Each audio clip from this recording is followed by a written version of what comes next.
Hello everyone, welcome to the Mysterious Stories channel, where you'll discover the most mysterious, scary, and fascinating stories. Make sure to turn up the volume and get ready for a spine-chilling experience you won't forget. The bus rolled up to the desolate station with a low groan, its headlights slicing through the heavy mist that clung to the night. The station itself was a husk of what it once might have been a forgotten stop on an unmarked road, illuminated by a single flickering bulb. Samantha tightened her grip on her duffel bag, glancing at her watch. 12:01 a.m. The last bus of the night had arrived. She hesitated for a moment before stepping toward it. Her breath puffed in the cold air as the doors creaked open. "Heading somewhere?" the driver asked. He was a man of indeterminate age, his uniform neat but unnervingly dated. His eyes didn't meet hers, fixed instead on the dark road ahead. "Just the next town over," Samantha replied, her voice cautious. The driver nodded silently, motioning for her to step aboard. Inside, the bus was dimly lit, the air heavy with an odd metallic scent. There were only a handful of passengers, each seated far apart, their faces obscured by shadows or turned toward the windows. Samantha chose a seat near the middle, away from the others but close enough to the exit. As the bus rumbled to life, she glanced at the passengers. A man in a business suit sat in the front row, gripping a leather briefcase as though it contained his life's worth. Across the aisle, a frail old woman clutched a rosary, her lips moving in silent prayer. Toward the back sat a young couple, their whispers barely audible over the engine's hum. And then there was the figure in the very last seat. Samantha couldn't make out much except for their unnaturally still posture and the faint outline of a wide-brimmed hat. The bus moved forward, its headlights illuminating an unending stretch of road. Outside, the mist thickened, swallowing the world beyond the glass. Samantha pulled her jacket tighter around herself and leaned her head against the window. "Not the kind of night to travel, is it?" She turned to see the man in the business suit looking at her, his face pale and drawn. His eyes flicked nervously toward the driver before settling back on her. "Yeah, well," she said, shrugging. "Not a lot of options." He nodded, though his expression didn't change. "Strange route, isn't it? Doesn't seem like we're headed anywhere near the main road." Samantha hadn't noticed until now, but he was right. The landscape outside had shifted, the familiar outline of distant hills replaced by dense, skeletal trees that seemed to stretch toward the bus like grasping fingers. "I'm sure it's just a shortcut," she said, more to convince herself than him. The man didn't respond. Instead, he sank back into his seat, gripping his briefcase even tighter. The old woman's whispered prayers grew louder as the bus continued its journey. Samantha tried to ignore the mounting unease in her chest, but every time she looked out the window, the scenery grew stranger. The trees gave way to barren fields dotted with strange, misshapen figures. At first, they looked like scarecrows, but as the bus passed, she swore she saw one of them move. Her gaze snapped to the driver, who remained eerily calm, his hand steady on the wheel. "Excuse me," she said, standing and stepping closer to him. "Where exactly are we going?" The driver didn't answer, his eyes fixed on the road. "Hey," she said again, louder this time. "Sit down," the old woman's voice rasped from behind her. Samantha turned to see the woman glaring at her, the rosary trembling in her bony hands. "It's not wise to interrupt the driver." "What's that supposed to mean?" Samantha demanded. The old woman didn't answer, instead resuming her prayers with renewed fervor. The young couple whispered louder, their tones frantic. Samantha could only catch fragments. "Can't be real. We shouldn't be here. Quiet." The man in the business suit hissed at them, his voice sharp. "Do you want it to notice?" Samantha's stomach twisted. "What are you all talking about?" she asked, her voice rising. The bus shuddered violently, throwing her against a seat. The driver's voice cut through the chaos, calm and unwavering. "Sit down." Samantha obeyed, her heart hammering in her chest. As she returned to her seat, she glanced toward the back of the bus. The figure in the last seat was gone. The whispers and prayers ceased entirely, replaced by an oppressive silence. Samantha's mind raced, trying to make sense of what was happening. The bus began to slow, its brakes screeching. Outside, the mist parted to reveal a massive gate, wrought iron and covered in strange symbols. Beyond it was an expanse of darkness that seemed to swallow the light of the headlights. "This isn't the next town," Samantha whispered, fear tightening her throat. The driver turned his head slightly, just enough for her to catch the edge of a smile that didn't reach his eyes. The bus doors hissed open, and an icy wind swept inside, carrying with it the faint sound of whispers, words Samantha couldn't quite make out. She remained rooted in her seat, clutching her duffel bag as the other passengers stirred uneasily. The man in the business suit rose first, his expression a mixture of fear and determination. He glanced toward Samantha but said nothing as he stepped off the bus. "Wait," Samantha called after him, but he didn't look back. The old woman followed, her rosary clutched tightly in her hands. Her lips moved in silent prayer, and as she passed Samantha, she murmured, "It's better to face it than to wait." Face what? Samantha thought, her stomach twisting. The young couple hesitated, whispering to each other in frantic tones before the man grabbed his partner's hand and led her off the bus. Samantha was the last one left. She turned to the driver, who sat motionless, his face shrouded in shadows. "Where is this place?" she demanded. His only response was a slight tilt of his head toward the open doors. The flickering light from outside cast eerie patterns across his face, and his eyes seemed to glint with something otherworldly. "You won't get your answers in here," he said, his voice low and unnervingly calm. Samantha stepped off the bus, the mist immediately engulfing her. The air was colder than before, carrying an electric charge that made the hairs on the back of her neck stand on end. The gate loomed ahead, its intricate symbols glowing faintly in the dark. The other passengers stood in a loose group, their eyes fixed on the gate. Beyond it, the darkness seemed alive, shifting and pulsing as though it were watching them. "Does anyone know where we are?" Samantha asked, her voice trembling. The man in the suit turned to her, his face pale and glistening with sweat. "I've seen this place before in a dream." "What are you talking about?" Samantha asked. He opened his briefcase, revealing a stack of documents, all covered in the same strange symbols that adorned the gate. "I've been studying this for years. It's a passage, a place between worlds." "That's insane," Samantha said, taking a step back. "Is it?" the old woman interjected, her voice sharper now. "And yet, here we all are." The young couple clung to each other, their fear palpable. The woman's eyes darted toward the gate, then back to her partner. "Do you hear it?" she whispered. "Hear what?" Samantha asked. The woman looked at her, tears streaming down her face. "It's calling me. I think it's calling all of us." Samantha strained her ears, and for the first time, she noticed the sound. It was faint but unmistakable, a chorus of voices, layered and fragmented, each one speaking a different language. The words seemed to bypass her ears and settle directly into her mind, stirring emotions she couldn't control. The gate creaked open.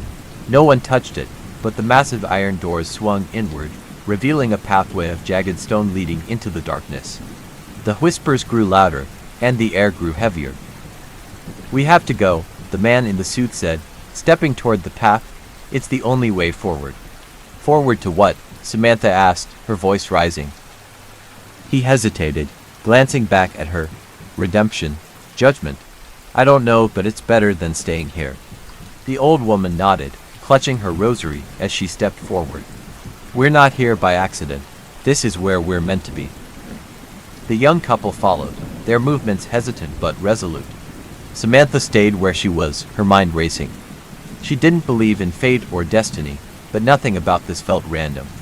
Still, every instinct screamed at her to stay put, to run back to the bus and demand the driver take her anywhere but here. But when she turned to look, the bus was gone. The passengers disappeared into the darkness one by one, their forms swallowed by the shadows.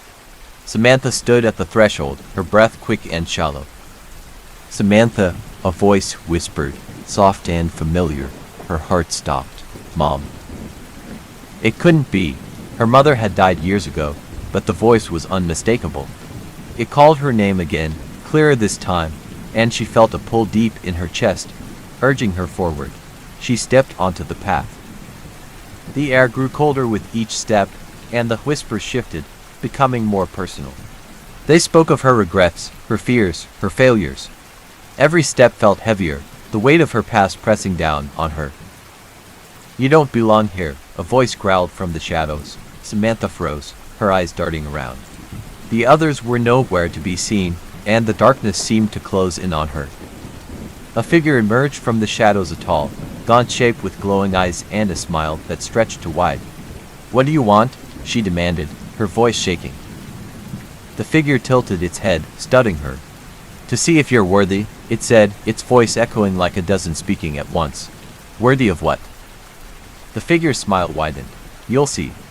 It stepped aside, motioning for her to continue down the path. The whispers rose to a deafening roar as she walked forward, her legs trembling. The path ended abruptly, opening into a vast expanse of nothingness. The other passengers stood at the edge, their faces illuminated by a dim, unearthly glow emanating from below. "What is this place?" Samantha whispered. The man in the suit turned to her, his expression unreadable. "It's where we decide." "Decide what?" He gestured toward the void. "Who stays, and who leaves." The ground beneath them shifted, and the whispers turned into a single, thunderous voice. "Choose." The voice echoed through the darkness, its command reverberating deep in Samantha's chest. "Choose." She staggered backward, clutching her arms, as if to shield herself from the oppressive weight of the word. The other passengers stood frozen at the edge of the abyss, their faces illuminated by the faint, pulsating glow rising from the void. "What are we supposed to choose?" Samantha shouted, her voice breaking. The void responded with silence, but the ground beneath her feet began to shift again, as though the space itself were alive, pulsing with a rhythm like a heartbeat. "It's a test," the man in the suit said, his voice trembling. Sweat poured down his face as he stared into the emptiness. "I think it wants us to prove something." The old woman stepped forward, her rosary clutched so tightly her knuckles turned white. "This is judgment," she murmured. "We must account for our sins." Samantha shook her head. "This can't be real. This is some kind of nightmare." The young woman in the couple let out a sob, pulling away from her partner. "I can't do this," she cried. "I didn't sign up for this." Her partner grabbed her arm. "We'll get through this." "We'll.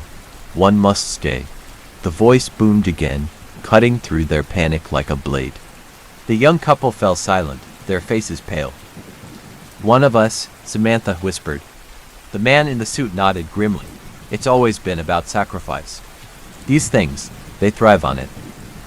The ground rippled beneath them, forming a bridge that extended into the abyss. At the end of the bridge, a tall, cloaked figure emerged, its face obscured but its presence overwhelming. Its hands were skeletal, clutching a staff that glowed faintly with symbols that seemed to shift and writhe as Samantha watched. "You must decide," the figure intoned, its voice layered with countless tones. "The path forward requires payment." "What kind of payment?" the young man asked, his voice cracking. The figure's hood tilted slightly, as though it were smiling beneath the darkness. "A soul to remain. The rest may pass." "No," Samantha shouted, stepping forward. "That's insane. You can't expect us to decide who." The figure raised its staff, and Samantha's voice cut off as an invisible force pressed against her throat. "The choice is not mine," it said coldly. "It is yours." The force released her, and she stumbled back, gasping for air. The group erupted into chaos. "This isn't happening," the young woman sobbed, clutching her partner. "We can't do this." The old woman fell to her knees, whispering prayers under her breath. "God forgive us," she said, tears streaming down her face. The man in the suit turned to Samantha, his face dark with resolve. "We don't have time to hesitate. If we don't choose, none of us will make it out." "How do you know that?" Samantha snapped. "Because this isn't my first time," he admitted, his voice hollow. Samantha stared at him, horrified. "What are you talking about?" The man looked away, his jaw tightening. "Years ago, I was on a bus just like this. Same road, same thing waiting for us at the end." "What happened?" Samantha demanded. He hesitated, his hands trembling. "I was the one who chose. Someone stayed behind, and I made it out. But I've spent every day since trying to figure out why I was brought back here." "You've done this before," the young man shouted. And you didn't warn us. There's nothing I could have said that would have changed this, the man replied. The bus finds the people it's meant to find. There's no escaping it. The tension reached a breaking point. The young man turned to the old woman. You're the oldest here, he said, his voice cold. You've lived your life. You should stay. How dare you? She snapped, her voice sharp despite her frailty. You think age decides worth. You have no idea what I've been through.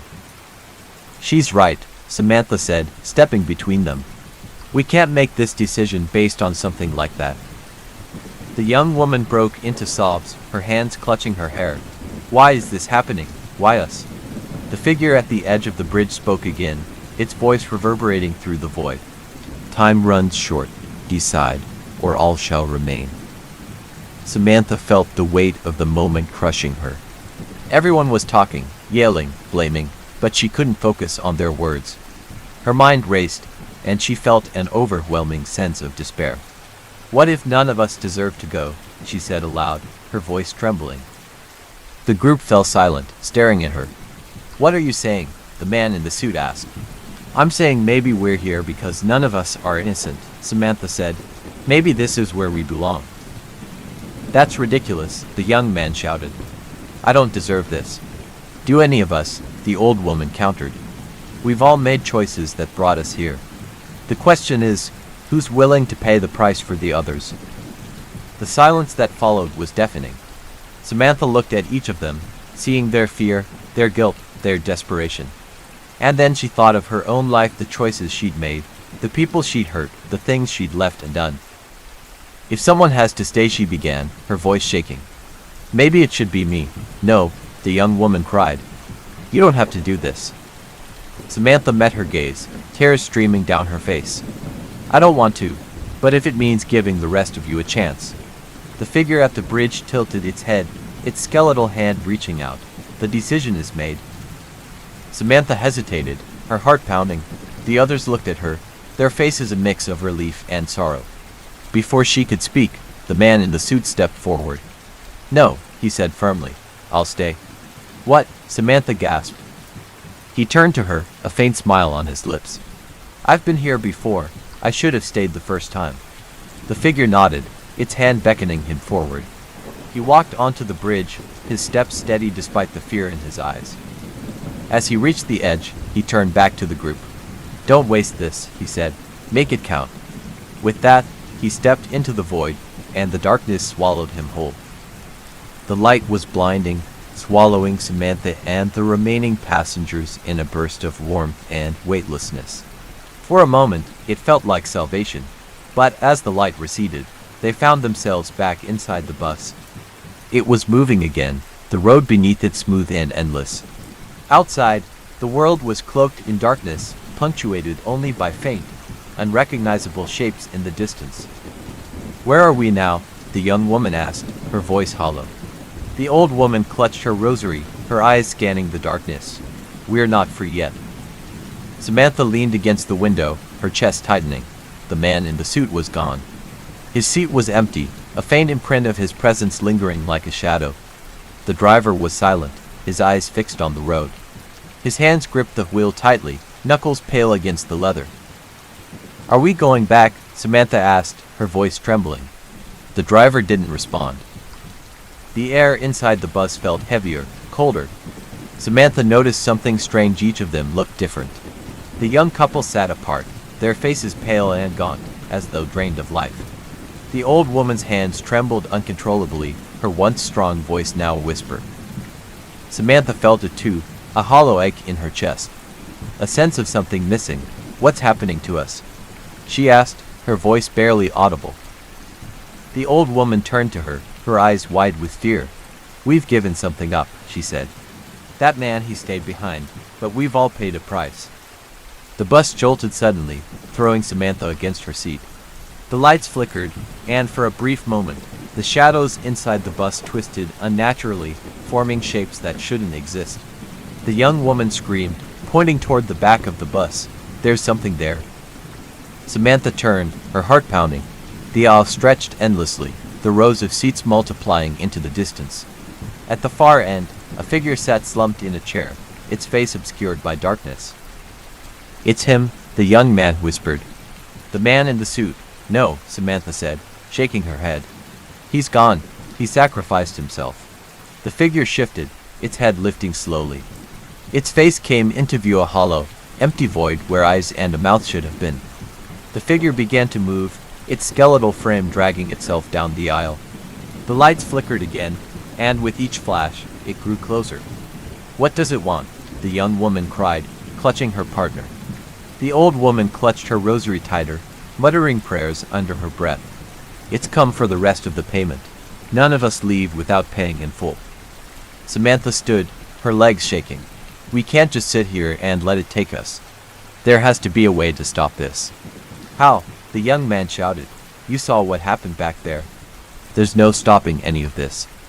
The figure reached the center of the bus, its presence overwhelming. The air grew colder, and the windows frosted over. Samantha felt an unbearable pressure in her chest, as though the bus itself were crushing her. The driver finally spoke, his voice low and distant. You weren't meant to make it this far. Samantha turned to him, her anger boiling over. What are you talking about? What is this place? Why are we here? The driver's eyes met hers in the rearview mirror. They were not human, black and bottomless, like the void they had left behind. This bus collects those who have debts to settle. No one leaves without paying their due. We already paid, Samantha shouted. He stayed behind for us. The driver's lips curled into a faint, cruel smile. One soul for passage, but freedom has a higher cost. The figure stopped, its hollow face turning toward Samantha. She felt its gaze pierce her, though it had no eyes. Memories flooded her mind, every mistake, every regret, every moment of selfishness. It wasn't just showing her the past, it was consuming it, feeding on her guilt and pain. No, she whispered, tears streaming down her face. You can't have this, it's mine. The old woman stood, her frail body shaking. Leave her alone, she shouted, holding up her rosary.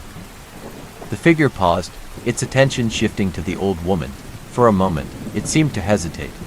Go, the old woman said, her voice steadier now. Take me instead. Samantha reached for her. No, you don't have to do this. The old woman turned to her, a sad smile on her lips. Child, I've made my peace. You still have a chance.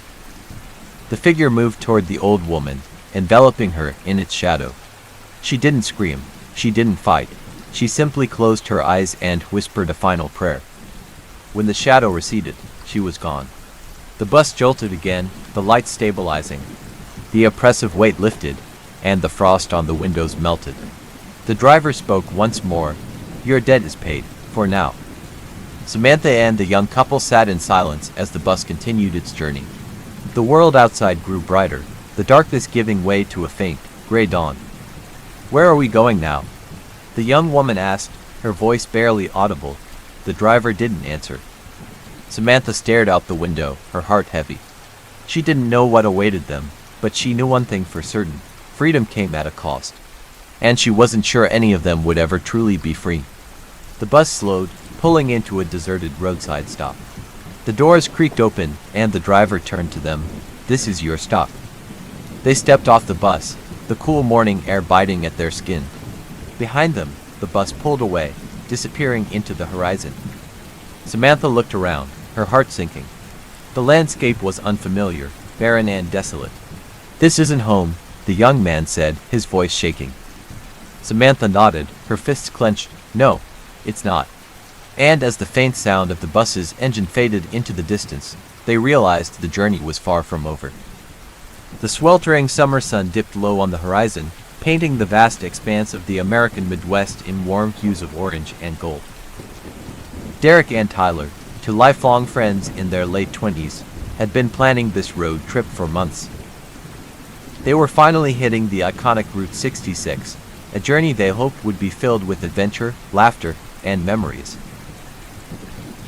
The plan was simple: drive through stretches of historic Route 66, explore roadside attractions, and camp under starlit skies.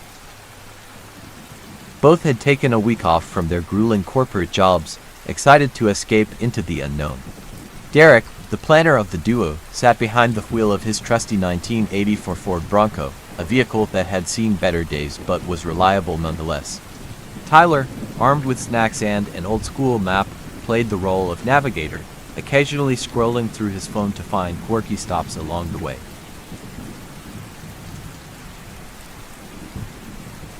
"Dude, we have to stop at the world's largest rocking chair," Tyler said with a grin, his finger pointing to a tiny dot on the map. Derek laughed. "Fine, but only if you agree to hit the ghost town near Amboy after."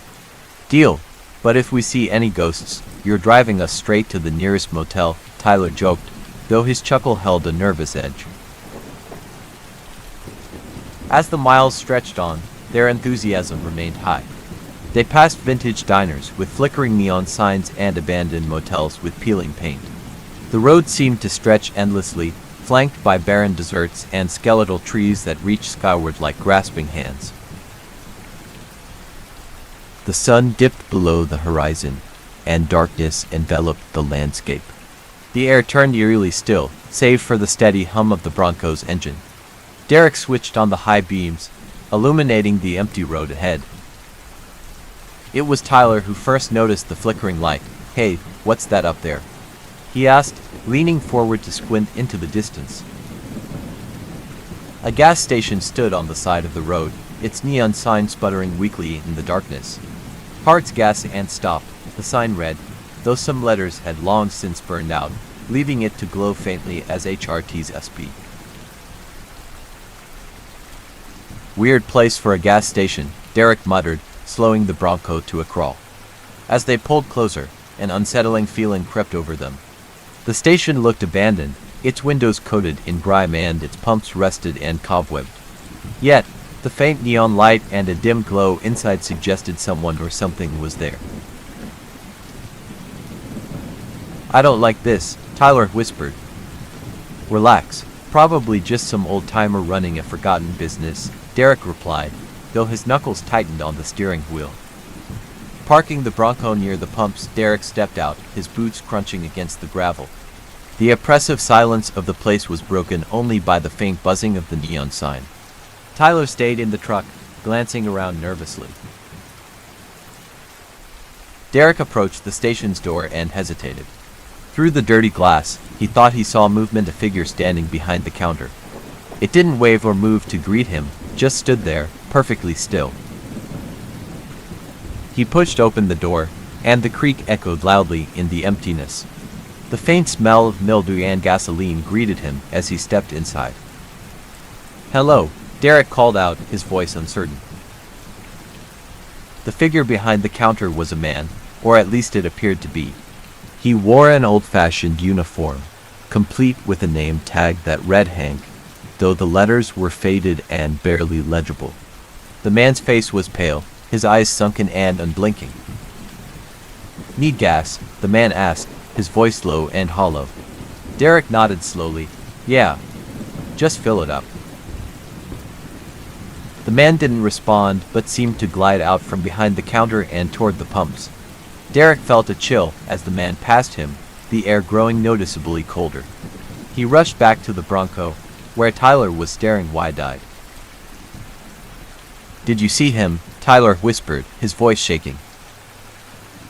"Yeah, just some guy. Though something's off," Derek replied, trying to sound nonchalant. As the pump clicked, signaling the tank was full, Derek stepped out to pay. The man stood by the pump, his face expressionless. Derek handed him cash, and their fingers briefly touched. His skin was ice cold. "You boys drive safe now," the man said, his voice carrying an eerie finality. Without another word, Derek jumped into the Bronco, and they sped off into the night. Miles down the road, Tyler broke the silence. "That was the creepiest gas station I've ever seen." "Yeah," Derek agreed, his eyes flicking nervously to the rearview mirror. "What's wrong?" Tyler asked. Derek hesitated. I think someone's in the back seat." Tyler whipped around, his heart hammering. The back seat was empty, but the faint smell of gasoline lingered, stronger than before. Neither of them spoke again for the rest of the drive that night. Derek adjusted his sunglasses as the desert sun blazed overhead. The Bronco hummed along the seemingly endless highway, the iconic Route 66 stretching out before them like a ribbon of forgotten dreams. Beside him, Liam leaned back in his seat, flipping through an old road atlas they'd brought for nostalgia. This map is ancient, Liam chuckled, but it's got some cool stops marked, like ghost towns and old diners. I told you this trip wasn't just about beer and music, Derek quipped, grinning. There's history out here, and maybe a few ghosts. Liam rolled his eyes. You and your ghost stories. Let me guess, we're going to some haunted gas station next. Derek smirked but didn't answer. His mind wandered to a vague story he'd heard years ago about travelers disappearing along this route. A shiver crept down his spine despite the heat. As the Bronco climbed a gentle rise, the scenery began to shift. Gone were the vibrant billboards and quaint rest stops. Instead, crumbling structures emerged on the horizon, abandoned motels and rusted-out cars littered the roadside. The desolation felt alive, as though the road itself was watching. Suddenly, Liam's phone buzzed, snapping him out of his daydream. No service, he muttered. Perfect. Derek glanced at the dashboard. We're good on gas, right? Liam nodded. Yeah, but let's not push our luck. The map says there's a station up ahead, might be worth topping off. Another mile passed, and the promised gas station came into view. It was a relic from the 1950s, complete with faded signage, rusted pumps, and a cracked concrete lot. Derek pulled in, the Bronco's tires crunching against the gravel. This place is straight out of a horror movie, Liam said, half joking as they stepped out. The air smelled faintly of oil and something else, something metallic and sharp, like blood. Hello, Derek called out, no response. The station appeared abandoned, but the door to the small convenience store hung ajar. A faint chime of an old bell sounded as the wind pushed it open wider. Liam peeked inside. No one's here. Weird, though there's stuff on the shelves, and the lights are flickering like they've got power. Derek's gaze fixed on the pumps. They looked to clean, almost pristine, compared to the decay surrounding them. Let's just fill up and keep moving. As Derek worked the pump, Liam wandered toward a dilapidated phone booth nearby. Inside, a yellowed page hung from the receiver. Scrawled in uneven handwriting were the words, "Don't stop. They're always watching." Derek, you've got to see this, Liam called, his voice trembling. But when Derek looked up, his eyes widened in horror. Behind Liam, barely visible in the hazy reflection of the phone booth's glass, was a figure. It stood motionless, a tall, shadowy shape with glowing, sunken eyes. Move, Liam, Derek shouted, dropping the pump and rushing forward. But as Liam turned, the figure vanished. All that remained was an eerie chill in the desert air. What the hell was that? Liam gasped, stumbling back to the Bronco. Derek didn't answer. His hand was trembling as he gripped the steering wheel. We're leaving, now, the Bronco roared to life, and the pair sped away from the gas station. In the rearview mirror, Derek could have sworn he saw the shadowy figure standing on the cracked pavement, watching them leave. The road ahead seemed darker now, even under the relentless sun. And deep down, both men knew they'd just scratched the surface of Route 66's secrets. The Bronco sped down the highway, tires kicking up clouds of dust. Derek and Liam sat in silence, both shaken by what they'd just experienced. The shadowy figure, the unsettling message in the phone booth, it felt like something out of a nightmare. Liam finally broke the silence. Derek, what the hell was that? Tell me I'm not crazy. You're not crazy, Derek muttered, his knuckles white as he gripped the steering wheel. But whatever that was, wasn't normal. As the Bronco roared down the empty stretch of Route 66, the desolation around them seemed to deepen. The sun, which had been high and unforgiving, now hung low on the horizon, casting long, eerie shadows across the cracked asphalt. Liam glanced at the road map again, his fingers trembling slightly. There's another town up ahead, Liam said, trying to sound calm. We can stop there, get some food, maybe figure out what's going on. Derek nodded, but his eyes never left the road. Every so often, he glanced in the rearview mirror, half expecting to see the shadowy figure following them. The thought made his stomach churn. As the sun dipped below the horizon, the air grew colder. The once vibrant desert landscape became a ghostly expanse of grays and blacks. The Bronco's headlights cut through the darkness, but the light only seemed to amplify the shadows, which danced and shifted unnaturally. "Do you hear that?" Liam whispered suddenly. Derek frowned. "Hear what?"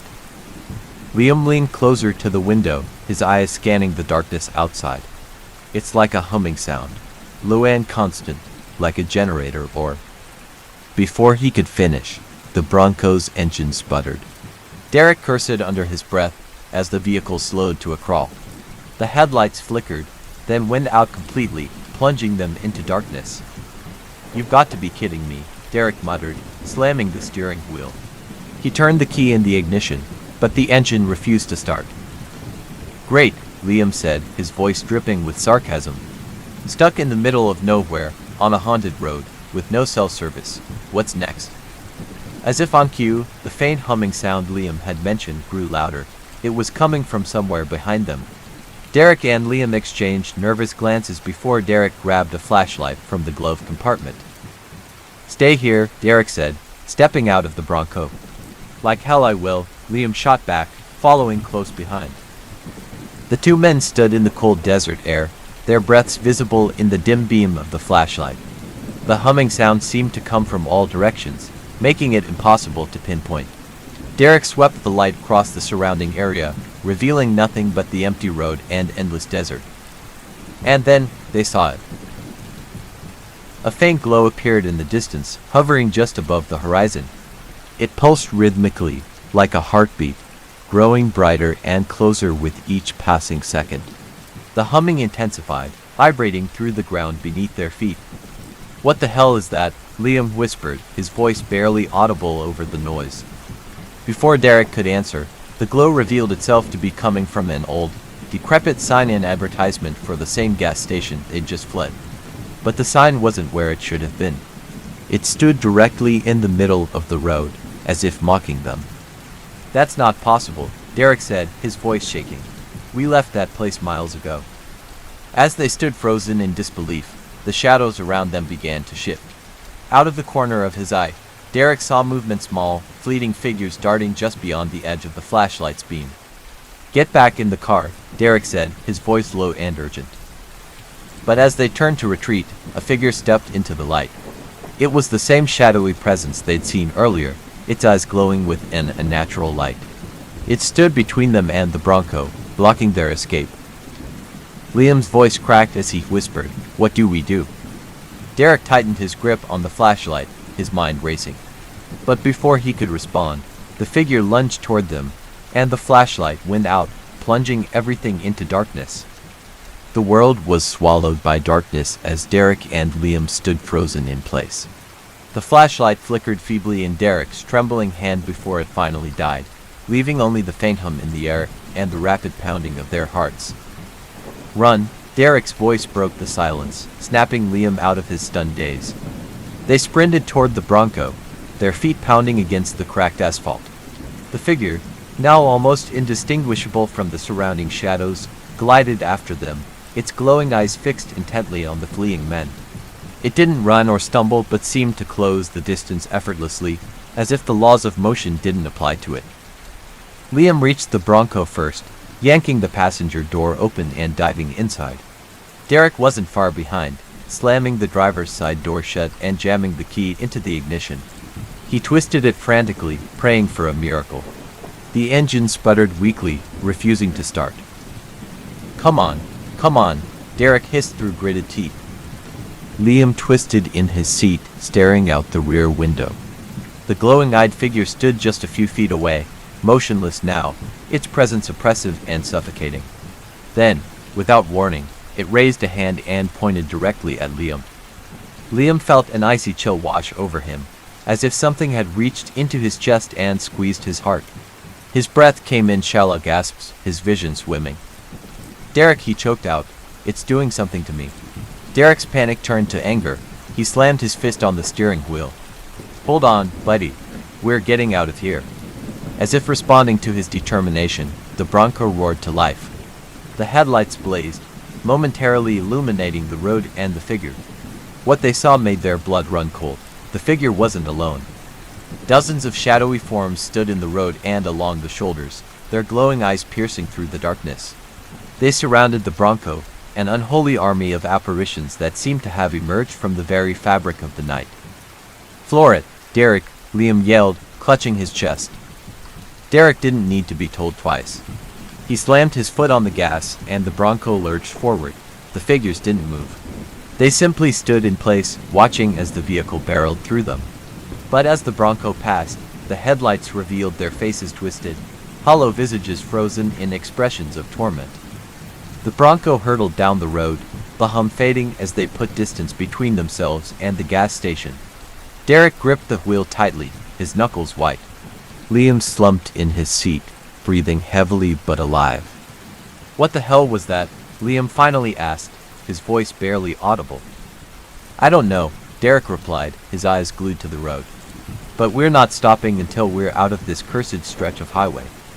The two men sat in silence, the only sound the hum of the engine and the faint rattle of the Bronco as it sped along the uneven road. The desert outside seemed darker than ever, the stars above offering little comfort. Liam shifted uncomfortably. "Do you feel that?" he asked. Derek frowned. "Feel what?" Liam hesitated, as if trying to find the right words. "It's like we're being watched, still." Derek's stomach sank. He checked the rearview mirror, half expecting to see the glowing eyes behind them. But the road was empty, still. The oppressive feeling of being observed lingered, as if unseen eyes were burrowing into their souls. "We just need to get to the next town," Derek said, more to reassure himself than Liam. "We'll find a motel, lock the doors, and figure this out in the morning." But deep down, both men knew it wasn't over. The Bronco's engine began to sputter again, and Derek cursed under his breath. He slammed his foot on the gas, but the vehicle slowed, the engine choking and coughing before dying entirely. "No, no, no," Derek yelled, pounding the steering wheel. Liam stared out the window, his breath hitching. "Derek, look." Derek followed Liam's gaze and felt his blood run cold. Just ahead of them, on the side of the road, stood a familiar sign. It was the same decrepit sign for the gas station they had fled, but now it was weathered and splattered with fresh blood. The hum returned, louder than before, and the shadows around them began to shift once more. Derek's heart hammered in his chest as he slammed his palm against the steering wheel. The Bronco had died again, and the eerie sign ahead, still drenched in blood, felt like a cruel reminder that they hadn't escaped the horrors of the haunted stretch of Route 66. "What the hell is going on?" Liam's voice cracked, his hands gripping the seatbelt as if holding on for dear life. "I don't know, but we're not staying here," Derek muttered, but his voice lacked conviction. His eyes flickered between the rearview mirror and the road ahead, searching for something, anything that could explain what was happening. But all he saw were the shifting shadows surrounding them, drawing closer with every passing second. A cold wind swept through the Bronco, rattling the windows, even though the air outside was suffocatingly still. Derek's breath turned to mist as it hit the cold glass. He pulled the door handle, preparing to step out and check the engine. But before he could even unbuckle his seatbelt, the unmistakable sound of footsteps echoed from outside the vehicle. It was a slow, deliberate pace, like someone or something was stalking them, walking around the Bronco in circles. "Did you hear that?" Liam whispered, his eyes wide in terror. "I'm not imagining this," Derek replied, his voice hoarse. He grabbed the flashlight from the glove compartment and clicked it on. The beam cut through the darkness, illuminating the road ahead. The shadows moved in the distance, but nothing concrete, just a dark, shifting mass that seemed to writhe and pulse. Derek's skin crawled, and he had the distinct feeling they were no longer alone. Someone was watching them, and it wasn't just the glowing-eyed figure from earlier. This was something else, something far worse. Liam reached over and gripped Derek's arm. "We need to get out of here, now." Derek started the engine once more, praying it would catch. The engine sputtered but roared back to life, and he slammed his foot on the gas, sending the Bronco lurching forward. But the road ahead wasn't what it should have been. As they sped down Route 66, the landscape began to distort. The road began to curve unnaturally, leading them into a thick fog that had materialized out of nowhere. The trees, once skeletal outlines in the distance, seemed to shift, their branches twisting like gnarled fingers reaching out to grab them. The air felt thicker, suffocating, pressing in on them from all sides. "I don't like this, Derek," Liam said, his voice barely a whisper. He leaned forward, eyes scanning the fog for any sign of life or death. Derek's hands gripped the wheel tightly as the Bronco's headlights cast long, eerie shadows that seemed to dance along the road. He could barely make out shapes in the distance, figures that didn't belong there, moving in and out of the fog. A figure appeared in front of the Bronco, materializing out of the dense mist. Derek slammed his foot on the brake, but the vehicle didn't stop in time. The figure was directly in their path, and Derek's stomach dropped as he saw it was a man, a weathered figure wearing ragged clothes, his face twisted with pain and despair. Liam let out a gasp. What the hell is that? The man stood still, his hollow eyes staring straight at them. No movement, no sound, just an overwhelming presence that froze them both in place. Without thinking, Derek swerved the Bronco to the side of the road, the tires screeching as they slid in the wet gravel. But even as they came to a stop, the man didn't move. He simply stared at them, his face pale and sunken, his eyes reflecting the car's headlights with an eerie glow. "Derek, don't stop. Go. Go," Liam screamed, his voice trembling with fear. Derek didn't need to be told twice. He slammed the gas pedal to the floor, sending the Bronco racing down the fog-covered road. The figure in front of them faded into the mist, but it wasn't the last time they'd see it. The road stretched on endlessly, but the air was growing colder by the second. Derek felt as if something were reaching inside his chest, squeezing at his heart, making it harder to breathe. The fog thickened around them, and the trees grew darker and more twisted, their branches now resembling clawed hands reaching out to drag them into the abyss. Liam was visibly shaking, his hands pressed tightly against the dashboard. "We're not alone," he muttered under his breath, almost to himself. Derek's eyes darted to the rearview mirror once more. Behind them, a figure was following a dark shape, larger than any man. The glowing eyes were back, and they burned with an unnatural intensity. But this time, there was no mistaking it. It was moving toward them, faster than before, keeping pace with the Bronco despite their speed. "It's not real," Derek shouted, trying to convince himself as much as Liam. "We just need to get to the next town, okay? Just hold on." But as the Bronco hurtled down the road, the fog parted for a brief moment, revealing something that made their blood run cold. Ahead, the gas station was back in sight. The same dilapidated, abandoned station they had passed earlier, the sign now gleaming with fresh blood under the headlights. But this time, something else was different. There were people, their figures standing in front of the station, watching them with hollow eyes. Liam's voice trembled. "It's not real, it can't be real." Derek's foot slammed on the brake, but the Bronco didn't slow. They were headed straight for the station. The figures in the distance stepped aside as if beckoning them forward. The road was no longer a road. It was a trap, and they had driven right into it. Derek's hands gripped the steering wheel so tightly his knuckles turned white. The Bronco surged forward, heading straight for the abandoned gas station. No matter how hard he pressed the brake, the car wouldn't stop. "It's controlling us," Liam yelled, his voice laced with pure terror. He reached over, trying to pull the gear into park, but the lever wouldn't budge. "Derek, do something." "I'm trying," Derek shouted, panic overwhelming him. His foot pumped the brake pedal, but it was useless. The Bronco barreled onward, as if under the control of an unseen force. The figures outside the station didn't move. They stood in eerie silence, their hollow eyes fixed on the approaching vehicle. Their faces were pale and gaunt, lips curled into unnatural smiles that sent shivers down Derek's spine. Each of them looked as though they'd been pulled from the pages of an old obituary, their appearances mismatched with the world of the living. And then they began to move. Slowly, they raised their hands in unison, pointing directly at Derek and Liam. The air in the Bronco turned icy, their breaths visible in the dim interior. A low, guttural sound echoed from the direction of the gas station, a noise that didn't seem human. "Do you hear that?" Liam whispered, his voice barely audible over the sound. Derek nodded, his throat too dry to speak. The sound grew louder, a mix of deep growls and overlapping whispers, like dozens of voices speaking in an incomprehensible language. The Bronco screeched to a halt just yards from the gas station, the headlights illuminating the cracked pavement and the grotesque figures in full detail.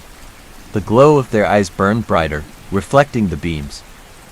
The guttural noise stopped. Silence swallowed the scene, thick and oppressive. Derek turned to Liam, his voice barely above a whisper. "We need to get out of here. Are you insane? Look at them." "We'll be dead the second we step out," Liam hissed. "We're sitting ducks in here." Derek snapped. What if they? A loud thud cut him off. Something had landed on the roof. Both men froze. Liam's eyes darted upward. What was that? Derek didn't answer. His breathing grew shallow as more sounds followed a soft scraping, like nails dragging across the metal. The thudding continued, growing louder, moving toward the back of the Bronco. Derek slowly reached for the flashlight on the dash. "We need to see what's out there." "No. No way," Liam protested, shaking his head vehemently. "We don't need to see anything. We just need to drive." "And go where?" "Right into their arms." Derek gestured toward the figures outside, now advancing slowly toward the vehicle. Their movements were jerky, unnatural, like marionettes pulled by invisible strings. The thudding on the roof grew more frantic, joined by a new sound, a low, wet gurgle, as if whatever was up there was trying to speak. Derek made his decision. He shoved the flashlight into Liam's hands. "Shine it at the roof, now." Liam hesitated, trembling, but complied. He pointed the beam upward through the windshield, illuminating the roof. For a moment, nothing happened. And then it appeared. A face slid into view, peering over the edge of the roof. Its features were grotesquely distorted, with hollow black eyes and a mouth stretched impossibly wide, revealing rows of jagged, yellow teeth. Its skin was mottled and gray, glistening as if wet. It let out a bone-chilling shriek, slamming its fists against the windshield, cracking the glass. "Drive!" Liam screamed, dropping the flashlight. "Get us out of here." Derek didn't need to be told twice. He threw the Bronco into reverse, the tires screeching as they spun on the cracked pavement. The creature on the roof held on, its shrieks piercing the air. The figures near the gas station began to run toward them, their movements unnaturally fast. Their feet didn't touch the ground as they closed the distance, their ghostly forms flickering in and out of sight. Derek whipped the Bronco around, sending the creature on the roof tumbling off into the dirt. He hit the gas, the vehicle lurching forward, barreling down the road away from the station. But the figures were relentless. They appeared in the distance ahead of them, then vanished, only to reappear closer each time. The shadows seemed alive, shifting and reaching out toward the speeding vehicle. "We're not going to make it," Liam cried, clutching the dashboard. "Don't say that," Derek shouted, his eyes darting between the road and the rearview mirror. The glowing-eyed creature was back, sprinting after them, gaining on the Bronco with unnatural speed. The fog thickened around them, swallowing the road. Derek squinted, trying to make out the lines on the pavement, but it was useless. The headlights barely penetrated the swirling mist. And then, just as suddenly as it had appeared, the fog lifted. The Bronco skidded to a stop on an empty stretch of highway. The gas station was gone. The figures were gone. Only the eerie silence remained. Liam let out a shaky breath, his hands trembling. Did we escape?" Derek didn't answer. He stepped out of the Bronco, his boots crunching against the gravel. The air was heavy, but the oppressive cold was gone. He turned to check the roof, but there was no sign of the creature that had attacked them. Liam climbed out as well, scanning the horizon. "It's over, right? Please tell me it's over." Derek opened his mouth to respond, but a faint sound stopped him. It was soft at first, barely audible, a familiar growl, followed by the low, guttural whispers they had heard earlier. Derek turned toward the road ahead, his heart sinking.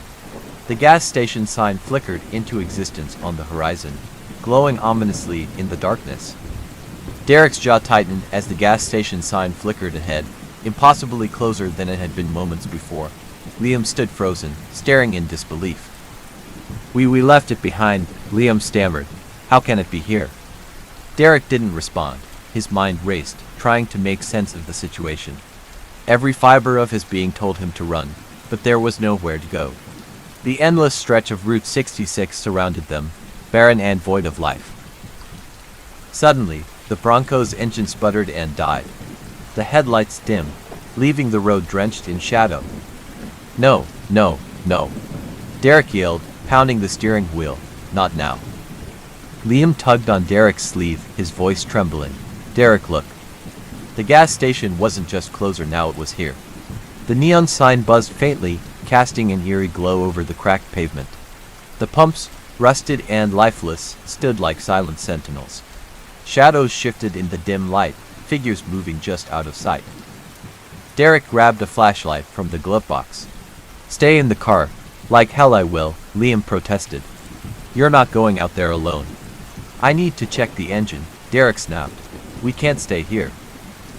Liam hesitated, then nodded, clutching his own flashlight tightly. Together, they stepped out of the Bronco, the cool night air thick with an unnatural stillness. The sound of their boots on the pavement echoed unnaturally, as if the road itself were amplifying their presence.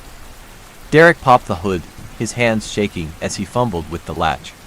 Steam hissed out, clouding his vision. Something's wrong. The engine's completely overheated.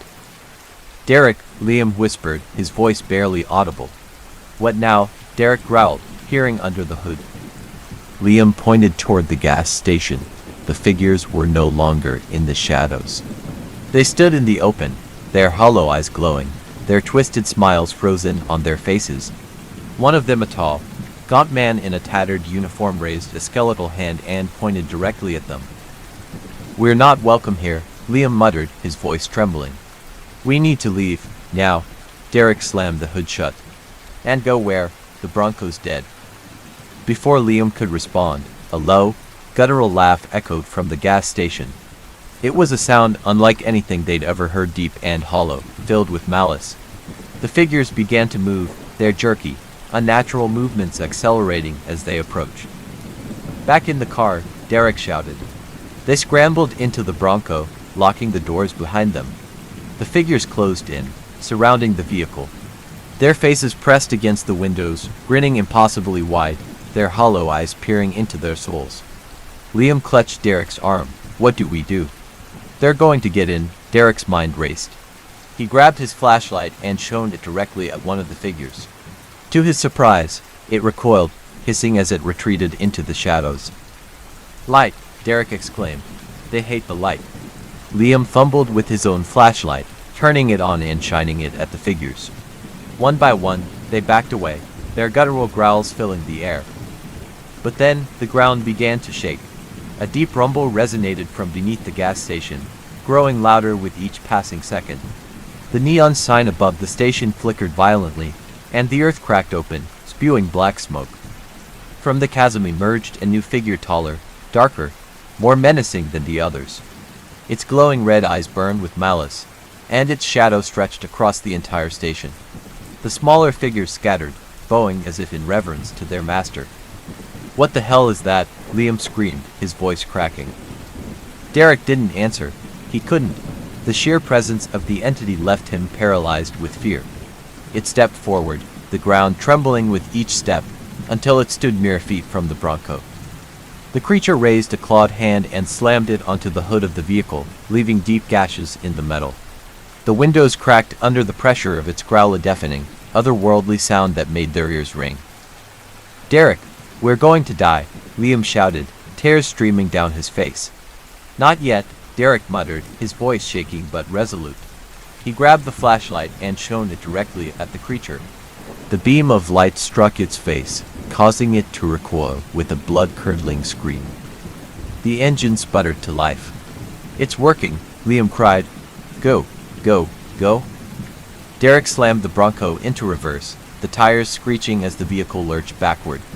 The creature roared, its massive form chasing after them, its claws raking the ground and sending sparks flying. Derek shifted into drive, the Bronco tearing down the highway. The headlights illuminated the empty road ahead, but the creature didn't relent. It moved with terrifying speed, its glowing red eyes locked onto them. We can't outrun it, Liam yelled. We don't have to. Derek shouted back. We just need to make it to dawn. The first rays of sunlight broke over the horizon, bathing the road in a soft, golden glow. The creature screeched, its form flickering as if it were being burned by the light. It slowed, its movements becoming more sluggish, until it finally stopped. The Bronco skidded to a halt as Derek and Liam watched the creature dissolve into the air, its guttural screams echoing one last time before fading into silence. They sat in stunned silence, the morning light washing over them. The gas station was gone. The road stretched endlessly ahead, quiet and unassuming. Liam broke the silence. Did that really happen? Derek nodded, his hand still gripping the steering wheel. Yeah, it happened. They drove on in silence, neither of them daring to look back. But deep down, they both knew the truth. Route 66 wasn't just a road. It was a place where the past lingered, where the restless spirits of those who had perished refused to move on. And they had been lucky this time. The humid air of a Mississippi summer weighed heavily as the late afternoon sun cast long shadows across the countryside. Emily adjusted her sunglasses and smiled at the road ahead, feeling the warm breeze through the open window. 3 days off, Caleb, she said with a grin. No work, no emails, just good old-fashioned road tripping. Her best friend Caleb, hunched over the wheel of his weathered Jeep, smirked. As long as you don't make me listen to your entire road trip playlist, I'll call it a vacation. Emily rolled her eyes and tapped her phone. The familiar twang of southern rock filled the car. Relax, you'll survive. The pair had planned this trip for weeks, carefully mapping out their route along Mississippi's backroads. Stuckey's Bridge, a historic relic of the 1800s, was one of their stops. Emily had read about its haunted reputation and insisted it would make the perfect spooky adventure. Caleb, always the skeptic, agreed begrudgingly. The highway soon gave way to narrow roads flanked by dense pine forests. The Jeep rumbled along, occasionally kicking up dust. Emily snapped pictures of dilapidated barns and rusty mailboxes as they passed. This is what I needed, Emily said, scrolling through her photos. Just us, the open road, and a bit of adventure. Caleb glanced at the GPS. We've got about 20 miles before we hit Stuckey's Bridge. Think it'll live up to the hype? Emily grinned mischievously. Legend says it's one of the most haunted places in the state. People claim to see a man swinging from the bridge or hear the clanking of chains. Caleb scoffed, or it's just creaky old wood and wind. The sun dipped lower, casting an orange glow over the horizon. They stopped briefly at a roadside diner for snacks, where the elderly cashier overheard their plans. You kids headed to Stuckey's Bridge, she asked, her voice tinged with concern. That's the plan, Emily replied enthusiastically. The woman shook her head. Be careful out there. Folks around here don't linger near that bridge after dark. Too many stories, too many accidents. Emily's curiosity piqued. What kind of stories? The cashier leaned in closer. They say a man was hanged there long ago, a thief who betrayed his gang. His ghosts don't rest easy. People hear his chains rattling, see him swinging in the moonlight. Caleb chuckled nervously, trying to mask his discomfort. Sounds like something out of a campfire story. The woman's expression didn't change. You'll see. Or maybe you won't. Just don't stop too long. Keep moving. The warning stayed with them as they got back on the road. The laughter and music from earlier felt subdued, as if the dusk itself carried a weight. When they finally reached the turnoff for Stuckey's Bridge, a narrow dirt path led them through a thicket of trees. The GPS signal faltered, leaving them to rely on the faint signs marking the way. Emily leaned forward, gripping the dashboard. There it is. The bridge loomed ahead, its wooden frame dark and imposing against the twilight sky. Below, the sluggish waters of Chunky River reflected the faint glow of fireflies. Caleb parked the Jeep at the edge of the path, the tires crunching on gravel. You sure about this? He asked, glancing at Emily. Of course, she said, grabbing her flashlight. It's just a bridge. What's the worst that could happen? The duo stepped out, their boots sinking slightly into the damp earth. The air smelled of moss and decay, thick and oppressive. Emily led the way onto the bridge, the wooden planks creaking ominously under their weight. See, nothing spooky here, Caleb said, though his voice lacked conviction. As they reached the center, Emily froze. Did you hear that? Caleb strained his ears. A faint clinking sound echoed from beneath the bridge metal against wood. It's just the water or ... I don't know. A fish jumping, Caleb said, his voice tight.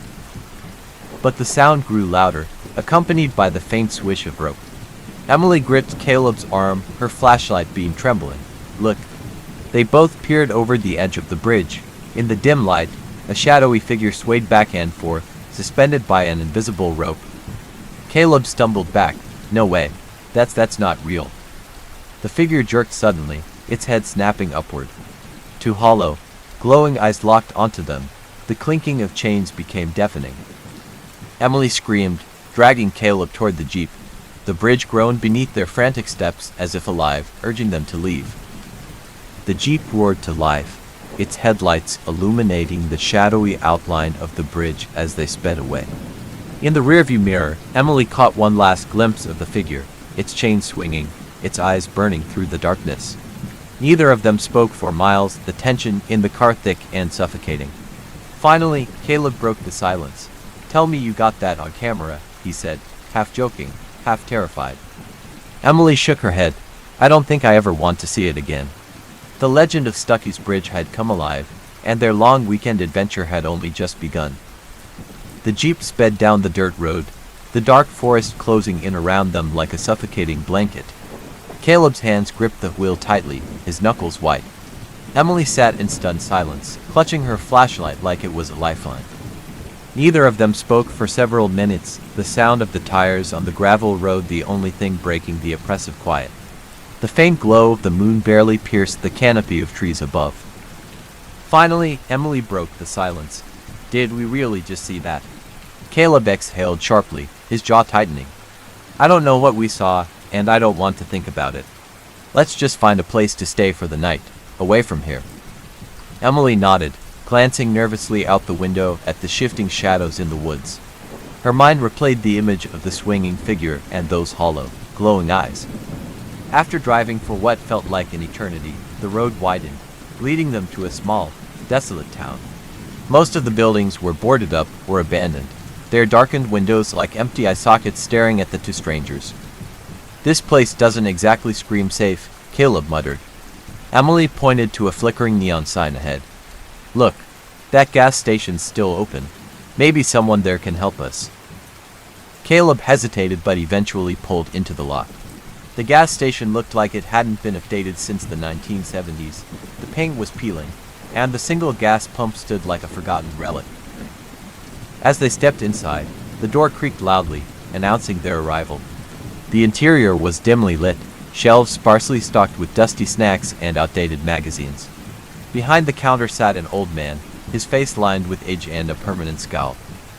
What brings you two out here this time of night? The man asked, his voice raspy. Caleb glanced at Emily, then back at the man. We're just passing through. Got a little lost on the way to our destination. The old man studied them for a moment before nodding slowly. Not many folks take these roads anymore. You must have passed Stuckey's Bridge. Miley stiffened. You've heard about it. The man's skull deepened. Heard about it. Hell, I grew up hearing the stories. Folks around here don't go near that place after sundown. You're lucky you didn't stick around. Caleb frowned. Why? What's the deal with that bridge? The old man leaned forward, his eyes narrowing. You saw him, didn't you, the thief? Emily felt a chill run down her spine. We saw something. A man hanging from the bridge, and his eyes. The man nodded grimly. They say he was a bandit, betrayed his gang, and got strung up there as punishment. Now his spirit haunts the bridge, looking for anyone foolish enough to wander too close. Why does he haunt the bridge? Caleb asked skeptically. The man shrugged. Some say he's cursed, doomed to relive his hanging every night. Others think he's looking for revenge. Either way, you're lucky you didn't stop longer. People who linger tend to disappear. Emily swallowed hard, her mind racing. What do you mean, disappear? The old man's gaze darkened. Cars found abandoned, people never seen again. Some say they hear the clinking of chains in the woods, like he's dragging them to wherever he went.